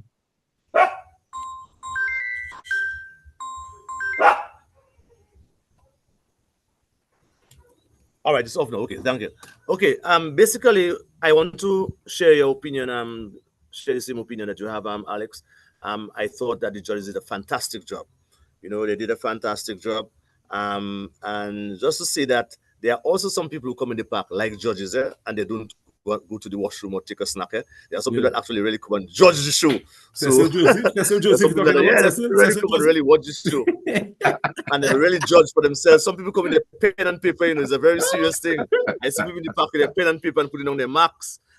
So there are many judges at the show. We have official judges, but there are many other judges who take the same position. But what I find, I think that sometimes that I want to say a couple of things about the judging. I think the show should not the Stardom King of the 10 should not be judged the same way as the normal show. Okay, and that is a situation that we have. The situation should be lighter. The judgment should be lighter for the King of the 10th, because basically, I'm sort of losing power. Guys, let me just make the transition. So just go ahead, please. I'm sort of losing power, so I'm going to get some power source. Another thing I wanted to say about the judges, too, quickly, as Jacko is transitioning, is I heard on a conversation somewhere, not to feel lofty, but somewhere, where people were suggesting that there should be no judges conference at the end of the competition. A conference of the judges is at the end of the show. All the points are tabulated. Then the judges meet to decide whether the person or people who have won are the people who should have won. And there are people who are saying that should not be. And I'm saying, of course, it should be. Because in any panel that you're part of, there are going to be people with different biases. And I have been part on hiring committees. And at the end of the process, we all meet to decide, well, who are we advancing? Whose name are we advancing? Sometimes I had somebody higher, somebody lower. And after the conversation, there's wisdom in what everybody had to say. And we say, okay, I agree with you. And we adjust our score sheet to allow for us to have unanimity to advance one person. So anytime you take away the conference from the judging panel, you are opening up to abuse, where one person can decide to judge a Calypsonian at number 15, one have one at 2. And if one have that person at 15, that person is down by average, down to by 7, So you have to ask that person, but look, 10 of us have 1 and you have 15. How did you get that? And bring them there or go and meet them there. But everybody must agree at the end. So the conference at the end of the show is paramount. And I hear some people comment about that, saying who was Krong, who was that before. That's not how it works. They work out the thing, and then the guys, the adjudicators, must decide. It happened in 2000. If you guys remember, there was a big stuff that some break should have won and this and that. And I think Hunter actually got the crown that year. The guys had a discussion after. I think Duncan was one of the members of the judging panel that year. So people meet for conference, and I think it is very necessary that judges continue to meet in conference after the show is judged. Yeah, true. And on that note, Alex, whilst Brother Jackson is sorting out himself, I did not see much or got that vibe that much really Calypso competition last night. But I've been strolling through Facebook in particular and other social media platforms. And I've been noticing a trend, and I say it's a trend, that I want to put to you and Jackson in terms of you guys comment. What about persons who, because a particular competitor is from their village, or part of the family tree, or their co-worker, or they have some kind of connection that way before that show has even started, that is my king, that is my queen. And no matter what the judges come up with on that night, Alex, Ian, and Thomas, you cannot unconvince these people that their mind, what they have set in their mind, may be not the right decision. Your thoughts? Boy, all I can say, Lofty, people are always going to feel that way about their people. And strong opinions in Calypso helps to push Calypso. Yes, there's a little animosity, a little agitation, but it's all part of the game. Without a little controversy, what sense does it make now, especially in Calypso? So I like the fact that people are choosing and people are saying, and even people are agitating about what should have been. At the end of the day, programs like these will help people understand that even if you pick your king, that does not mean your king has to be the king. The judges are the ones. So I am hoping that this little conversation is giving people a greater appreciation as to how the Calypso is judged. And I'm not saying that people should not push and fight and campaign, because there was a lot of campaign in these Calypsos, isn't it? People should do that. But at the end of the day, you see how I'm gracious in defeat? Because I worked with Trilogy, I co-wrote his songs. I didn't lose a night's sleep. I didn't lose a moment's sleep. I couldn't wait to go to rest. So there's no hard feeling, no animosity in my heart. And you shouldn't hold it as well if your person did not make it to the top 10, top 4, or if your person did not win. And that is the maturity that we are asking, that we hope we have, not just in our lives, daily lives, but in Calypso, in politics in particular, of politics and Calypso. We should really try to understand that we are not all going to be winners, and there are people who probably have a different understanding of how the Calypso judging goes. That's why they are called Calypso judges, and we want to respect their decision when they render us with a verdict on the night. I'm not saying that you shouldn't talk about it, but at least let's do it in a way that is respectable to all and that is acceptable. I saw a young lady in response to Trilogy's post about Calypso owes him nothing. I mean, she almost took him to the cleaners, telling him, he's like, go back where he come out. And I'm like, I read in the note and I'm saying, but she probably didn't understand what he said. He pretty much is humbling and saying, look, Calypso, I mean, really, I really owe it to Calypso. Calypso owes me nothing. And I thank him. He was very big, magnanimous, bigging up Dicey, he called him, and talking about a wonderful chapter in his story. But then some people, she in particular, took umbrage to that because she just didn't understand what the intention was. And the same thing is true of how the Calypso is judged. Not just people and their personal choice and preferences, but the parties as well. The parties and people who believe that that person is member of their party and that person carries the party's message. And if that person wins, the party looks better or the party wins as well. That too is a problem that has to be, again, addressed with maturity. Yeah. Sure. Brother Jackson, are you back with us?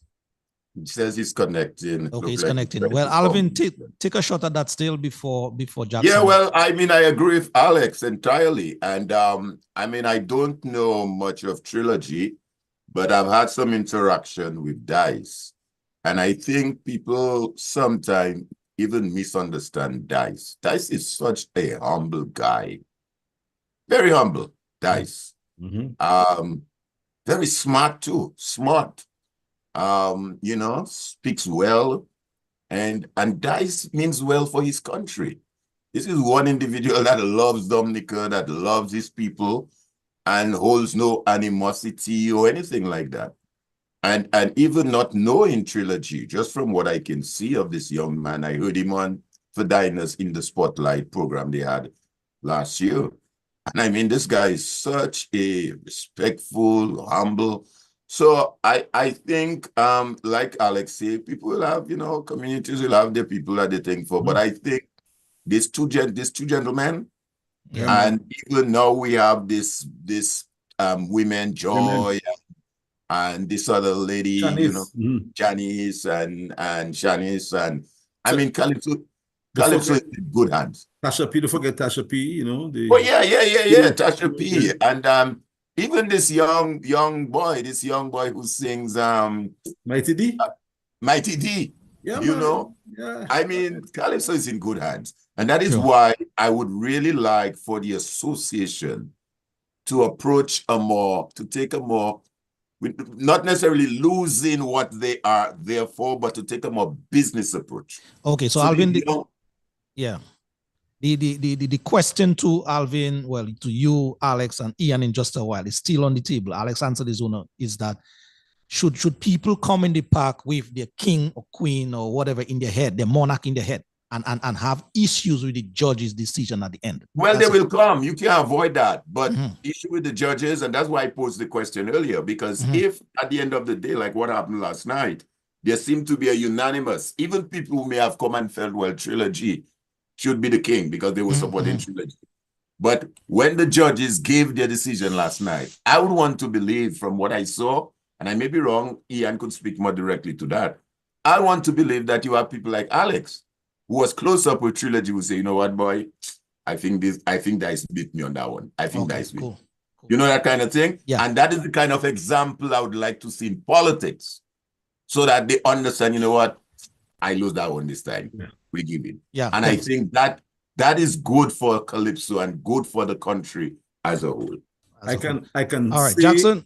I can attest, Lofty, that the gentleman that I've worked with for 2 years now, in a minor role, is somebody who is as gracious as it gets.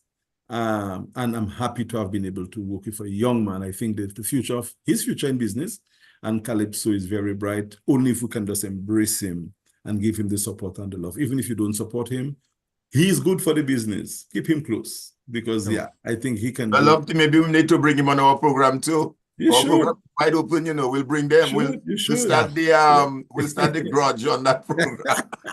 Careful now. Jackson, are you back with us, Jackson? Yeah, we're seeing a screen, but Ian, are you back with us?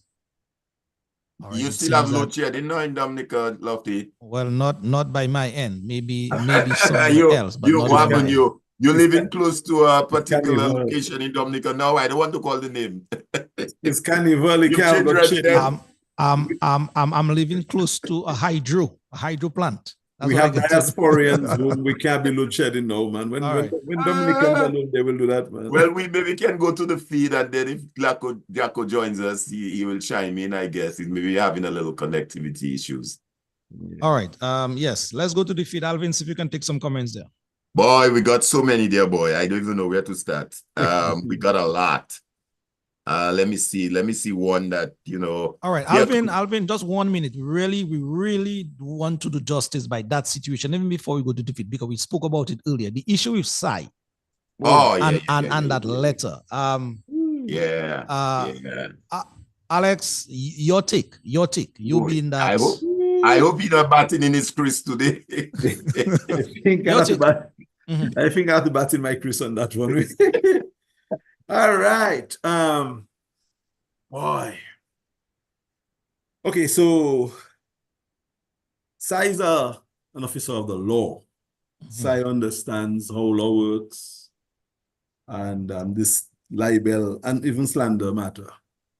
And my understanding is that a particular honorable person who holds the position of DPP is through a lawyer claiming that Sai in song would have defamed him by saying that he selectively dismissed cases. That is what I get. That's the gist of it. And from the onset, a DPP, Director of Prosecution, can selectively dismiss a case. There is no ifs or buts about it. They can decide to select a case to dismiss for whatever reason. That's the remit of the office. Listening to the song and the line, I am understanding, yes, that it may be imputing proper motives, but that can be defended in court. Tell me where it really bothered you. Tell me where it really hurt you. Tell me where you are damaged by saying something that is true, that you can do as a DPP. And that's where the court comes in. So I think, to be very fair, the pronouncement in the song is borderline suspect. It is suggesting, probably some can interpret it as saying, well, he is imputing improper motive on the DPP, saying that he chooses to do what case he wants to do because he has a particular interest in this in certain cases, a vested interest. So that can be argued. But I can see Sai and his team arguing, but that was not what we said in song. He or she interpret what they want, but here's what we said, Your Honor. And in the interest of the art form, our client was just presenting the material based on how he understands it as an officer of the law. So I think at the end of the day, that case might not go far. And I would hope that the law would intervene and intervene fairly on both sides. And I suspect that Sai can be vindicated. I know we had a case in Dominica where Calypsonian was asked to pay $130,000. That's a serious problem, a serious amount of money. And we have Crocro in Trinidad who's now paying some money. I am hoping that Sai doesn't end up in that boat. And I have seen that there can be a major defense of his case. I'm hoping that the law will see it favorable, especially that Sai was using the art of Calypso to speak about something in a general sense without any injury or matters of perjury intended in when he sang that song. I think that's where his defense might go. Our client did not mean to defame this person who claims that the song is defaming them. That's how I see it. That's my general take on it. Mm-hmm. So in substance, what I'm getting from you, Alex, based on your response, it is more of the substance of what was said rather than what was said. Yeah. All right. And the intention too. If the intention can be argued, I think. And I think Sai, as a law officer, I hope he has a good lawyer, a couple of lawyers, and he should take that matter very seriously. I think he can have the law dispense a judgment that would be favorable to him and to the art. And again, I think the DPP has this right, I guess, to seek redress, legal redress as well. But at the end of the day, I see the court, the law being the neutral arbiter, stepping in and saying, you know what, nothing much to see here. Let's move on. That's what I really hope, and I think that can happen. True. All right, folks, it is 17 minutes to the hour of 8 o'clock. Those of you who wants to call, have intention to call, please do that now. Now is your time as we look forward to your calls, comments. Alvin, any comments from the live feed worth mentioning here that you're seeing? Yeah, but let me just very quickly, I won't be long, very quickly, just to make a comment on terms of the Sai song. Again, that is one of our problems we have. We have to look at this thing in context. You can't take two lines in a calypso and then make a judgment on that. Take the entire calypso, listen to the entire 3 verses or 4 verses that's in the song. And I think this is what the court would have to say, well, okay, what is the guy's intention? Let's hear the entire song. You can't take one line in a song, although that's where she might go. The other question that raises is that, are you taking up this issue as DPP or as Schumer Dalrymple? Because she asked for compensation and all of that. So if say, for example, Sai is taken before the courts and he loses and he has to pay, who is that money is going to be paid to? It's going to be paid to the DPP, it's going to government office, treasury, or it's going to go to Schumer Dalrymple. Alvin, you see, I deliberately didn't call name and I refer to the DPP as a he because I'm talking about the DPP in Antigua, you know. That is true. And I agree with you. I agree. So, no, I agree with you. So I think we have to look at this thing in context. And I agree with Alex that if he has a good attorney, that is something that could argue very, very well in his favor. Because again, he's a law enforcement officer, and I'm sure he's pretty familiar with what you're doing. But let's go to the live feed. That's as much as I would say on that. Yes, some comments from the Alvin, from the live feed. Because, as Alvin getting it, because all of it could be a DPP in any of the countries. That is so true. Absolutely. I was even playing it safe and saying he. Absolutely. And that's why you have to look at the song in its entirety. Yeah. Well, some people are in agreement that we should get the executive to come on Civic Vibes and have a little conversation with them as well. That shouldn't hurt. I think that should more to their benefits. We have somebody there who says that I think it was Sharu who said that we definitely need to have some marketing of the association and marketing of the Calypsonians. I think Adi Paul called earlier. She said we're missing on a huge opportunity to market the Calypsos. And I agree with Alex. Trilogy on the mic is such a respectful guy. What we got again? Well, Adi mentioned that in her point. I'm just scrolling through and see what I come across.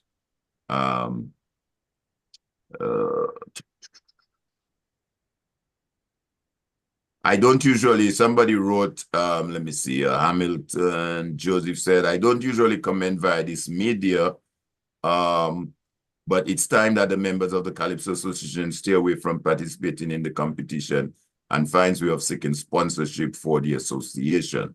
So again, people are in agreement that there needs to be some sort of sponsorship, some sort of marketing of the business. Jefferson Winston, I think, as I mentioned earlier, everything is marketing and planning. There are persons who do not know anything about marketing and how to produce. So I guess it's like we said earlier, that they're Calypsonian, and that's what they do well. They do very well. But you need somebody who can look at a bigger vision and has a business plan, a vision, a 5-year plan for the association. How can we raise more revenue? How we can change that prices that we give to the competitors from what it is now to something in keeping with where we are today. So there's a lot of that coming across on the live feed, which I think speaks directly to what we raised earlier in our conversation. All right. Thank you, Alvin. Julie. I think Jacko just put something in the chat saying he was having a little problem with his. I think he's. Yeah, I spoke to him privately, Alvin. So he should be trying to rectify that as we are. Okay, good. Moving on. All right.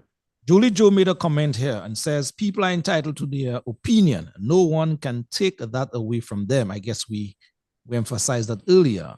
That person continues by saying, your king is your king despite the results. Alex, that again, I want to punch it at you. That final line. Your king is your king despite the results. Yeah, juxtapose that versus, the competition itself. Yeah, well, I'm hoping, and I'm getting it. I'm hoping, who's that? Julie? Who said that? Some Julie Joe, I believe. Well, I think if I get what they're saying, is like, even if somebody else is judge, that person going to still be your king. Because when Dice was not monarch last year, he was still people's king. Yeah. So in that case, yes, it is fair game. But as long as you understand that your king was beaten this year or last year. So those people who say Trilogy is still their king, understand that he was beaten by somebody else's king. So you can have your own king, you can have your favorites, you can have your own monarch, which that is, again, fair game. But when the competition is over and the thing is done, let's not make a big ruckus about it. Let's not try to sour the water or dirty the water for anybody. And it is never a nice thing to laugh in the face of the person who is defeated. Like we do that in politics sometimes, where somebody gets beaten in politics and the opponents laugh at them. No, if somebody is defeated, be gracious, man. And the one who is defeated also should also be gracious in defeat as well. And so in Calypso, yes, maintain your king, maintain your person, but understand that officially that person is not the king. Yes, indeed. McNamara, Casey Sherry, yes, says here, agreed. Dice has a hat for country, as Alvin alluded to earlier. Rosie Mango writes, agree, Dicey holds no animosity. Dave Bertrand writes, the association should have more workshops on the art form. Alex, your take. I agree. I mean, off-season workshops, and not just on judging the Calypso, which is mainly what they do, but the entire thing, the business of Calypso, the writing, which is something that they have not really done as an association as well. Trilogy and the other guy from, what's his name again? From Signal Band, his partner. Shirley. They had a writer's workshop, put pen to paper, this last summer, and they're going to do it this summer again, where they trained over a dozen young people in the writing of Bunyo and Calypso. So yes, the association can do and should continue to do all of that. Alvin, Alex, sorry, just 1 minute. Let me just, Ian, are you hearing me now? Ian, can you hear us now? You need to unmute. You need to We must get Ian a good system, reliable internet. Yeah. All right. Yeah, but he's on mute. He needs to unmute. But he's back with us. I told him just try to reboot his system, which I think he did, but he's not unmuting himself. All right. Yes, Alex, continue. So sorry about that. And then the other point about Dicey and his humble humanity. I found that, because as I told you guys, I'm not making any exaggeration, there was a time I had no access to him. His camp said, no me, because I'm a stardom hardliner, marketing person, and we had beef between the tents. We got very close when we were at that height to have a clash. We could have made at least $100,000, but that died because of egos. So that ego caused me not to have access to the man. But when I introduced Dice, when I started getting a chance to introduce him, and I give him the flavor that I alone can give a Calypsonian on a stage, because everybody have their strength. My strength is to put vibe in my intro.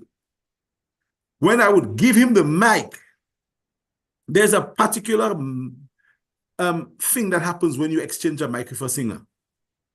And boss, Dicey has a gentle receive of the mic where he kind of caresses your hand gently, and he actually says thank you with his eyes. Dice makes eye contact when he takes the mic from you in a way that Ophelia does, Hunter does, Sparrow, really the greats of the greats. There is Hurricane used to be like that as well, where these guys make a connection with you when they take the mic from you. And I get that from Dicey. And I know he's a special guy.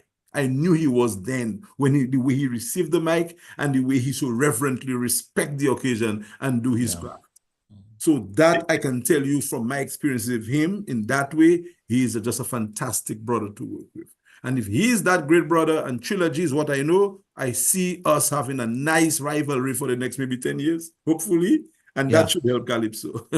All right, Ian, you're back. Are you hearing me now? Yeah, I'm always hearing you. You all could not hear me. Are you right.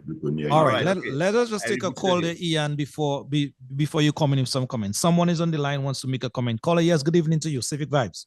So, hi. My comment is the stage, and I don't know if that is this for this platform, is really stage management. The things we see as viewers, I am viewing from the diaspora, and the things I see on the stage sometimes, and I just think like whoever is the stage manager, some of those things should be taken into consideration because it's not for the eye of everybody who's viewing the stage.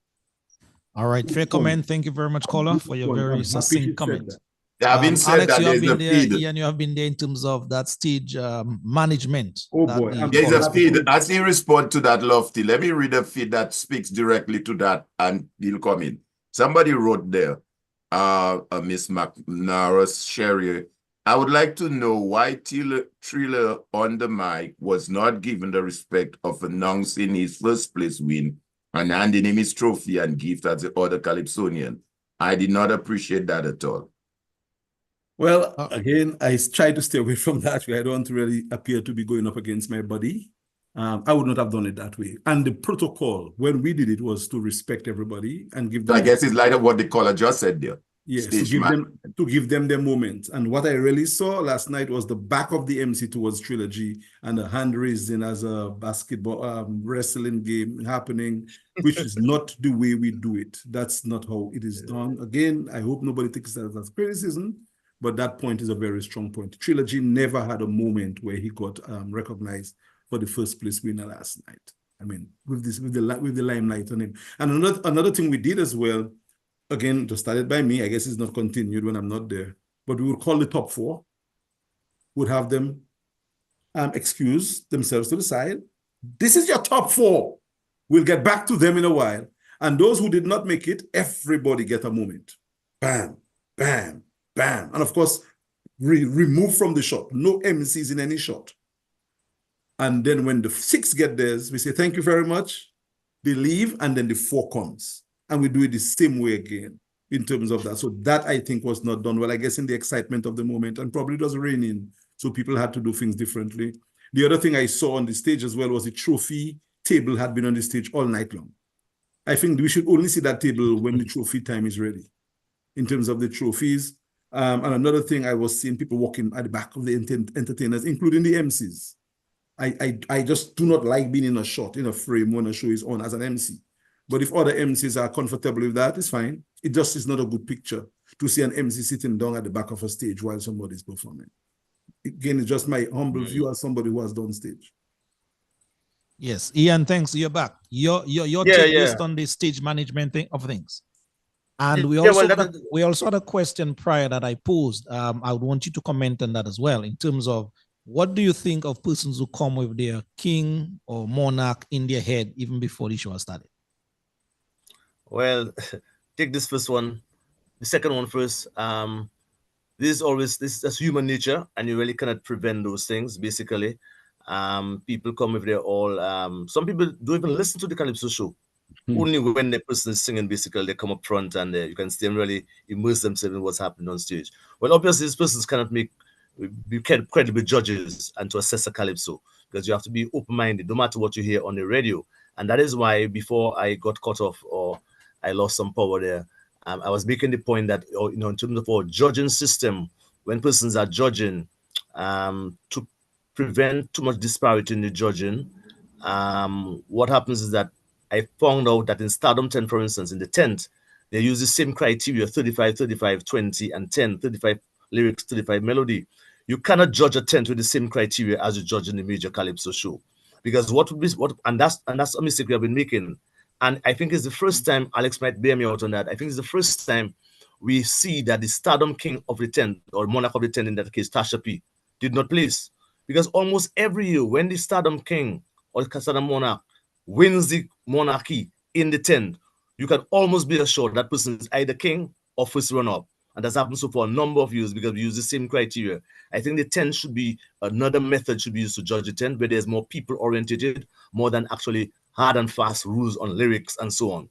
Lighter side commentary in the 10th should be allowed for judgment, because what happens is that when somebody wins the 10th, you almost can be assured that person is almost going to win the national competition, because the same structure is being used to judge it. And that's an anticlimax as far as I'm concerned. You should not use the same method to judge it. 10th is the lighter side of the actual monarchy competition. And so more credence in terms of skewing the points should be more skewed towards probably melody and music and crowd involvement, more than actually the lyrical stuff and so on. So that's one point on that. So when you come to the... Before you go, as far as the 10th is concerned, yeah, I didn't compete in the 10th after my second year in the 10th. After I had child money and I realized I bring so much craft and I tried to work with the 10th. I got good response, but because of my lack of ability as a Calypso vocalist or whatever it was, I wasn't featured. So I felt it's a waste of time to try to entertain people. And fellas like that, it's just contesting against me and winning and go for the monarchy. So you are right about relaxing the criteria. But I think now it is a bit more relaxed. I think there's even prize points for crowd response as well, maybe 5 points or something. No, just 5 extra points, but it's still the same, 35, 35. I just give an extra 5 points for crowd response, which can hardly do anything to the competition, really. Yeah, I think they could have break it down a little bit. And what I found is what I found, Brother Alex, a new thing I see that happened in the 10th, and I'm not sure. Again, there's no rule for it, but again, it's the ethics.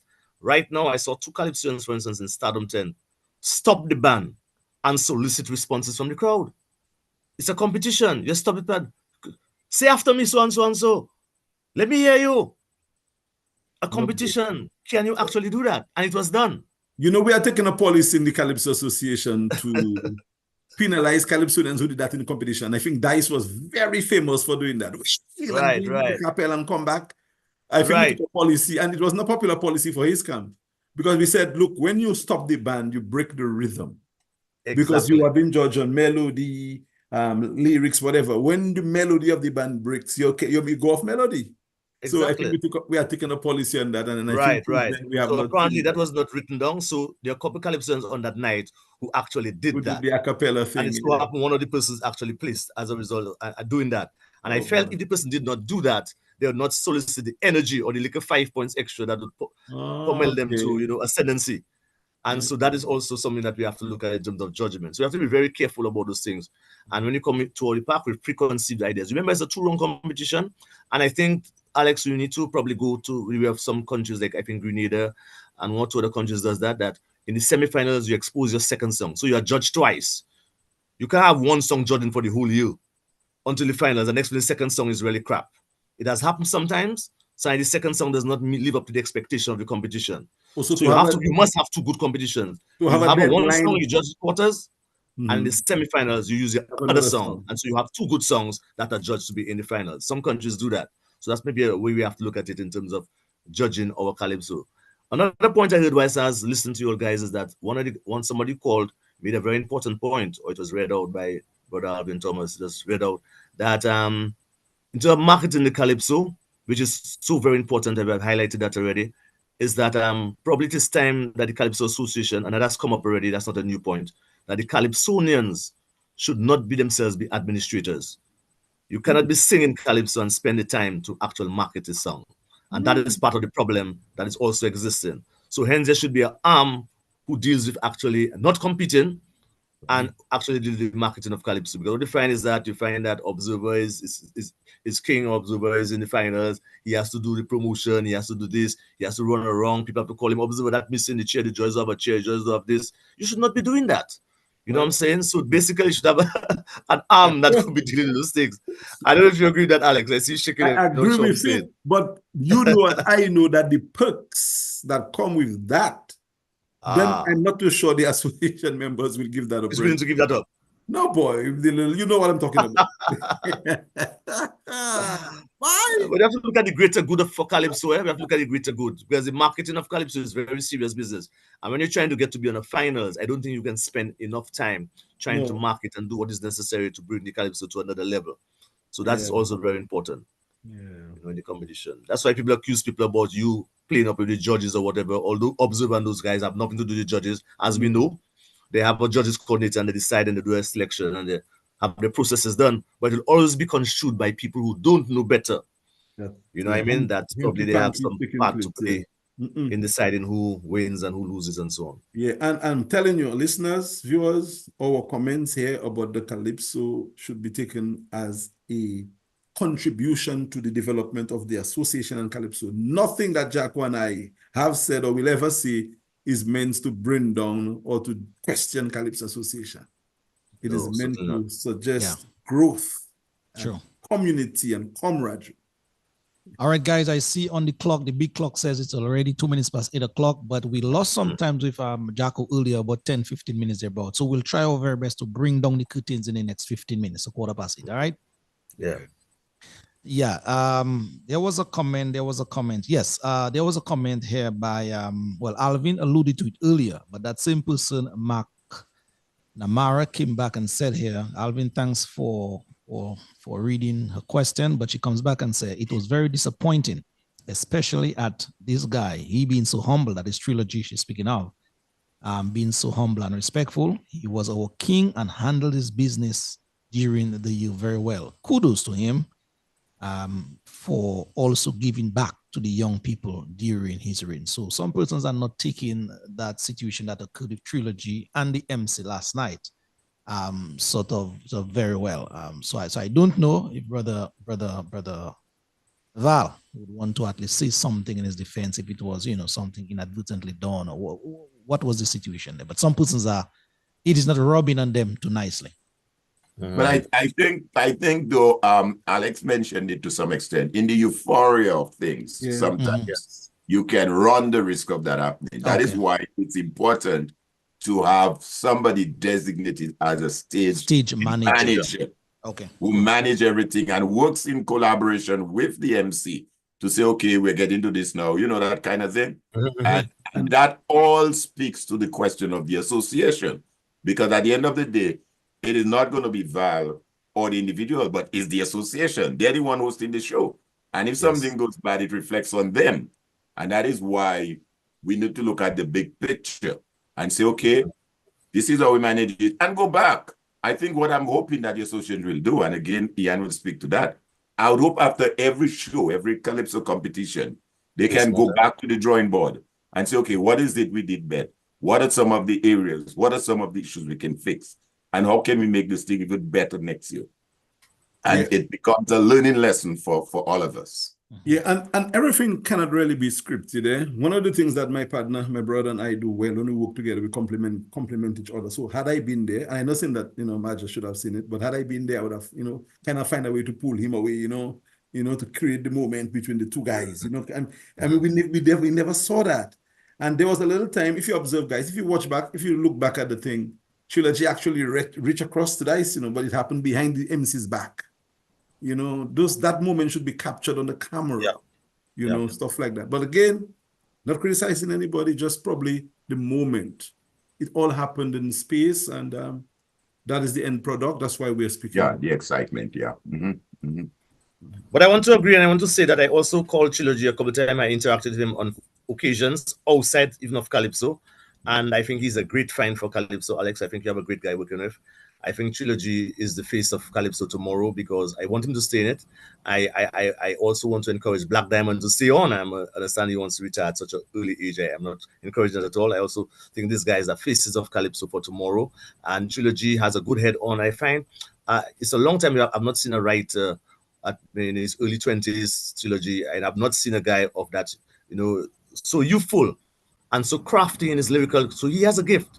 He has a gift. If you realize that a lot of Calypsonians right now come to people like Jacko, come to Pat, come to so forth to write. But when a guy can embody Calypso and take his songs and write them and present them, this is the talent we have to hold fast to. So Trilogy had a wonderful reign. He did well. I mean, he has been able to merge the Booyah and the Calypso rhythm together.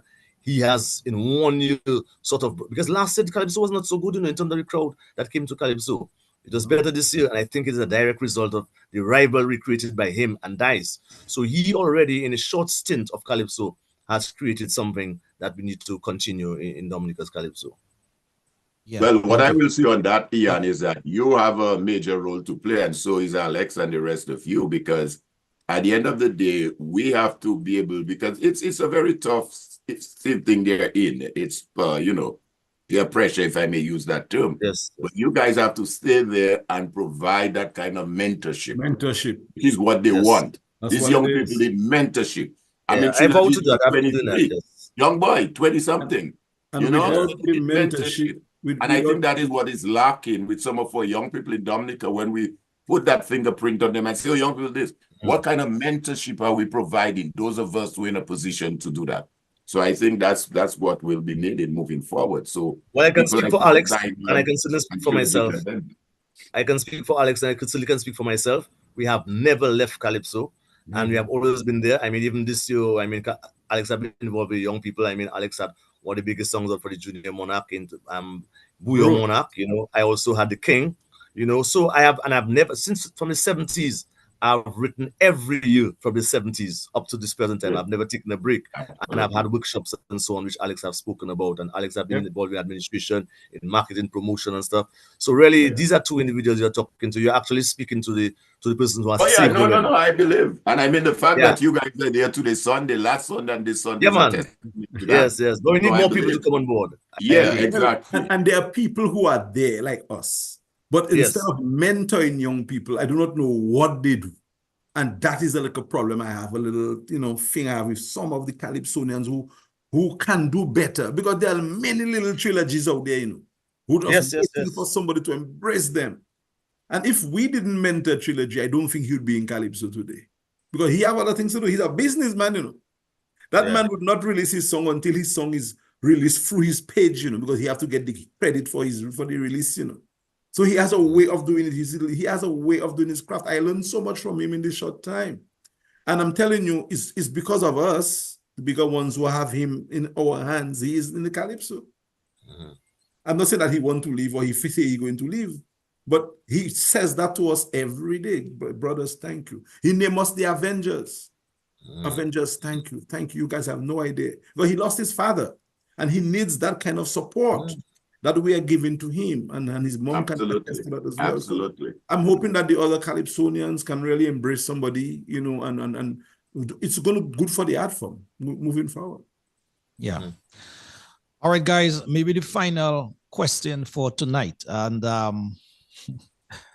some of you may choose to answer, some of you may bat in your crease, as Alex normally takes that posture these days, having seen Bob last night perform. Yes. there's the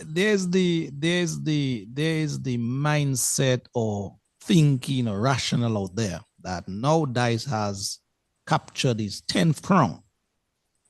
Dice, the Calypsonian now should bow out gracefully and give room for other competitors to, have a much fairer chance at that coveted title, knowing fully well, as we said earlier, maybe Dice is there. The idea of winning that crown by Dice every year will come up, will me keep others away from the art form. So what is your take on that, Alex and Jackson? I'll go first. Very easily. No. The answer is no. No. Dice should be encouraged to stay because he helps the art form to grow. You know how good it felt beating Dice last year? I mean, very good. It's a nice feeling. So why do we have to dumb it down? Dice got to stay in the thing. Give us 20 more years, Dicey, and go for it for 20 more times. Because that creates intrigue. It causes other people to have to up their game. And I would never, Dice is young. In 20 years' time, he will still be in his 60s. So he should stay, Gassan. He should stay in the business and sing every year. And others will have to step up. I remember in cricket, we had Greenwich and Haynes for a long time opening bats for West Indies. It was in Lockhart Sebastian's era. Had it not been for this guy, Sibo would have been a test player, But the point I'm making is Sibo didn't want them to stop. Sibo was trying to get there by trying to bat them out, but they were there. So it's Dice. Dice has a gift that nobody else has in Calypso. We should not say because of that he must give it a break for others to stand a chance. He should even do more. He should be hungrier. So I'm telling you, Dicey, go for it. Be hungrier and go for it. Go for another 10 more crowns in 20 years or 15 in 20. And I think if he does that and the others want to dethrone and want to compete with him, they will do as Trilogy did. I guess Trilogy has a special gift. And up their game. That Calypso and thing Calypso will not be Dice now. It has to take that kind of talent like Trilogy and somebody to step up there and beat him. And I'm telling you, it felt good beating Dice last year. It really did feel good. So if you want to have the feel-good feeling, come with it, man. So no question about Dice leaving should not be entertained. Dice, stay in this thing. You're young. Thank you, Alex. Ian, Brother Jackson, your take. Yes, I agree with Alex. And I want to instead make an appeal. Because if you've observed that 3 of our best Calypsonians, basically, or at least 2 of them, have chosen to stay out of competition.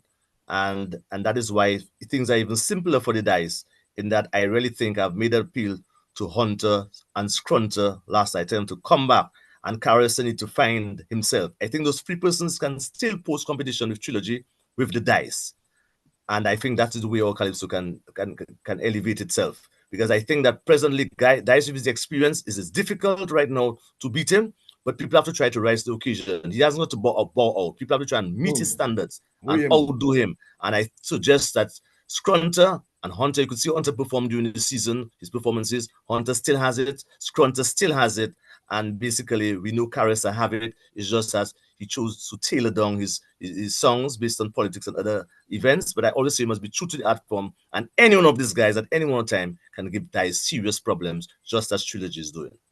No, but I think Carissa is coming if it, next year, because Carissa did a little thing with me, a little cameo on stage at the semifinals, and I got an energy from him. I think the vintage, the good old Carissa is going to come back. Even if he's in politics, but I get the feeling, based on how he spoke, he told me, man, let me imagine Carissa back to eliminations. I think he's going to come with it. Yeah, but he's going to come like a real champion. And like you, Jacko, I hope Hunter can reconsider Hunter the thing in Calypso that I think he choose not to have now for maybe obvious reasons. Scrunter himself. Yeah, it's time that they decide to probably make a little wheel around and give us some of the good old days. True. Alvin, your take on the question, and then we have to wrap up. No, I agree with both Ian and Alex. I mean, that's what makes the art form even more interesting, more engaging, development. I mean, if you have good people doing good things like the Dice, the Hunter, and those, various singers grunted, then why not have it? You know what I'm saying? And I think it creates for a much more I would say competitive, yes, but a much more development of the art form. You'll get good quality calypso and that kind of thing. I mean, when we hear Hunter and Scrunter and even, you know, these guys, I mean, they're not pop, you know. So I think guys should stick it there. He's still young, man. You and I sticking together off till what we're doing. Why these young people want to give up already? I am just one voice representing the voices. Alex still there. Look at Alex. Exactly. Alex has almost 40 years now. Yeah, another 40 years. Yeah, of course. And we're still there. We're going to give up Yeah, now. No, man. Yeah, and also to say a final thing on that, Alex, I don't think there's any calypsonian in Dominica presently, be it Dice or anybody, who think they can get a crown at any time. And in spite of the prize money, is just $20,000. $20,000 is a lot in our Dominican situation, where no other competition you are in gives you $20,000. So I don't think if you know you can get a $15,000. But if we find a way to increase that, Ian, I may end up singing too, you know. Here you go. Yeah, you see. I may get Alex to write a song for me, you know. Yes. Now, man, the Doubting Thomas. Yes. You have to find a name for me. So I like Calypso name. And fellas, my manager, and Alex will be my writer. Well, we can co-write. You are right. We can co-write it. Yeah, man. But it's good. It's good vibes all the time. Yeah. Yes, man.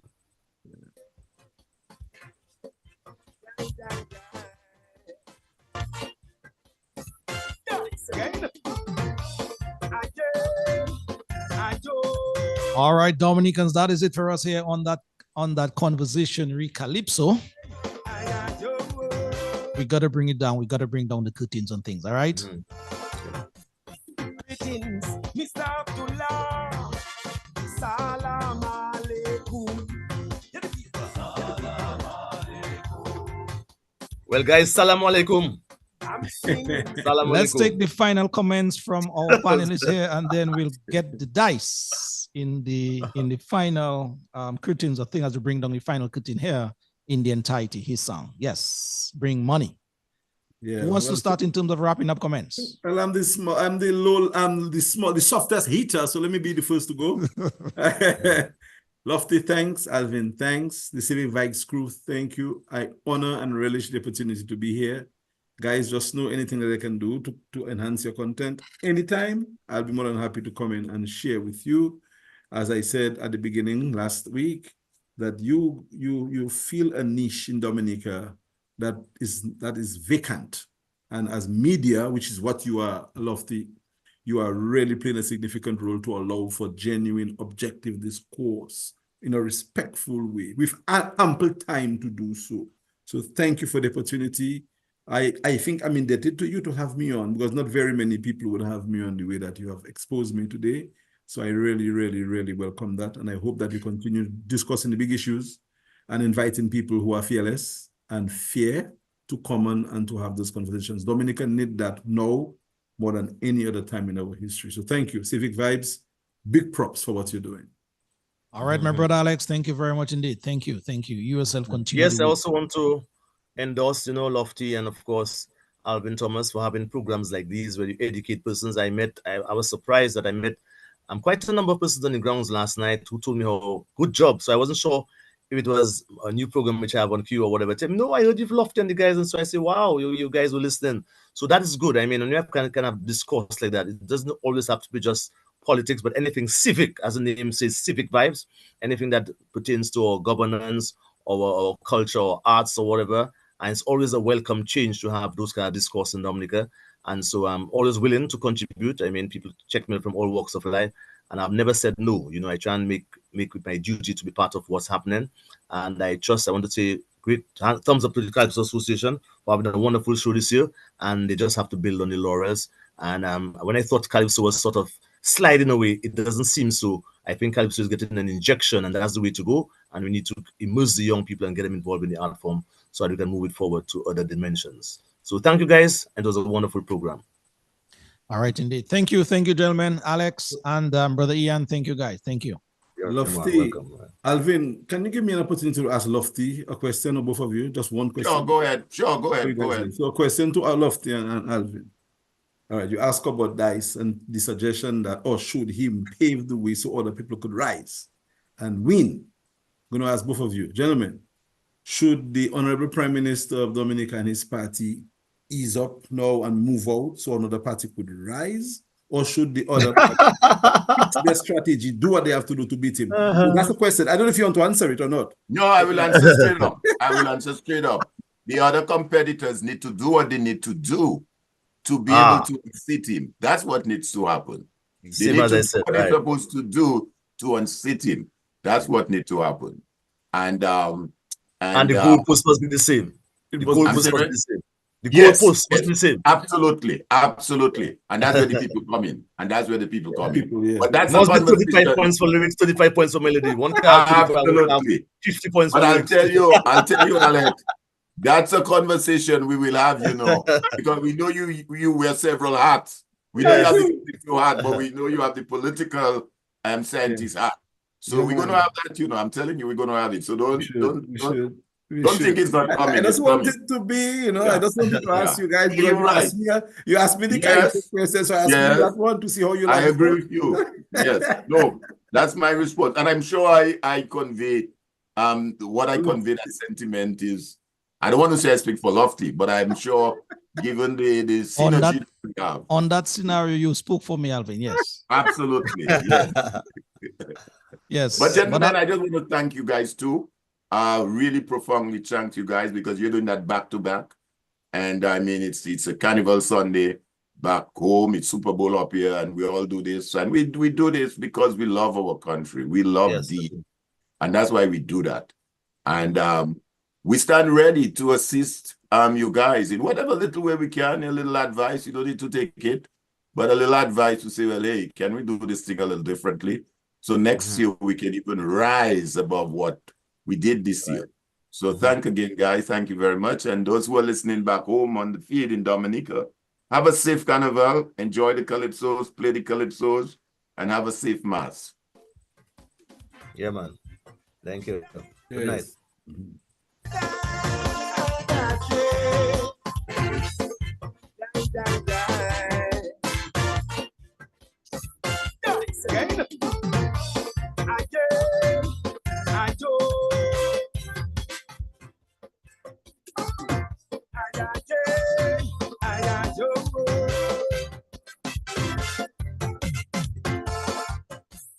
Greetings, Mr. Abdullah.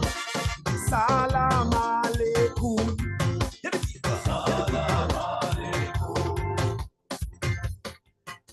I'm singing to make you aware. Things are bad at home. The treasury down here, it's empty. And you in charge of our treasury overseas. Over 6 billion and counting. And we the people down here scrunting. Never in our life before, in our Dominica, all our wealth offshore, and our people so far. We facing a crisis here, so I bypassing leader, we suspect you don't like him anymore. Bring money, Mr. Abdullah, bring money. Everybody broke down here, bring money. You're not too free, bring money. From our treasury overseas, bring money. Man never see, come see, waste all the country money, buying election and building mansion. Now we going after credit union. You see, we want to save for people money. All right, Dominicans, thank you for your eyes and ears each and every time. That is how we bring down the curtains on things here for yet another very interesting program. Those of you celebrating Carnival in one way, shape, or form, be very, very safe out there, right? So see you next week, same time, same place, on the Civic Vibes Sport that you got. Thank you, Dominicans. Bye-bye. We love you. Mr. Abdullah, salam alaikum.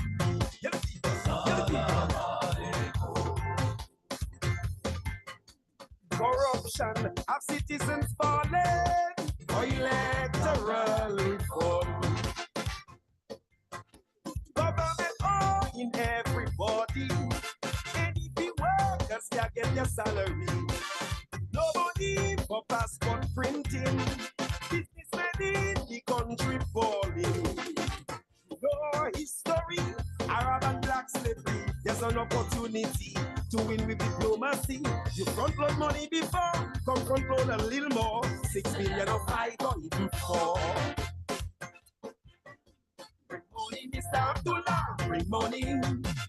Everybody broke down here, bring money. $1 billion or 2 or 3, bring money. From our treasury overseas, bring money. The man never see, come see, waste all the country money, fighting opposition and buying loyalty. He borrowing from social security, you see? We want to pull the pensioners' money.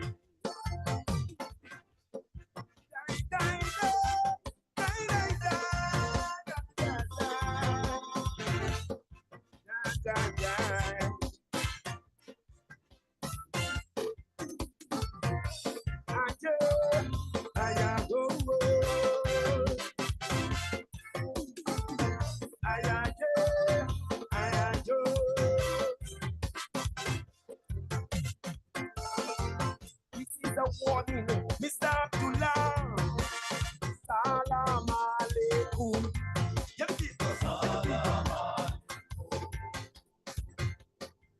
Your time is coming, we will come calling if you don't come home. Remember, you signed the contract publicly in the Windsor Park. If you mama guide the leader, he, not Dominica.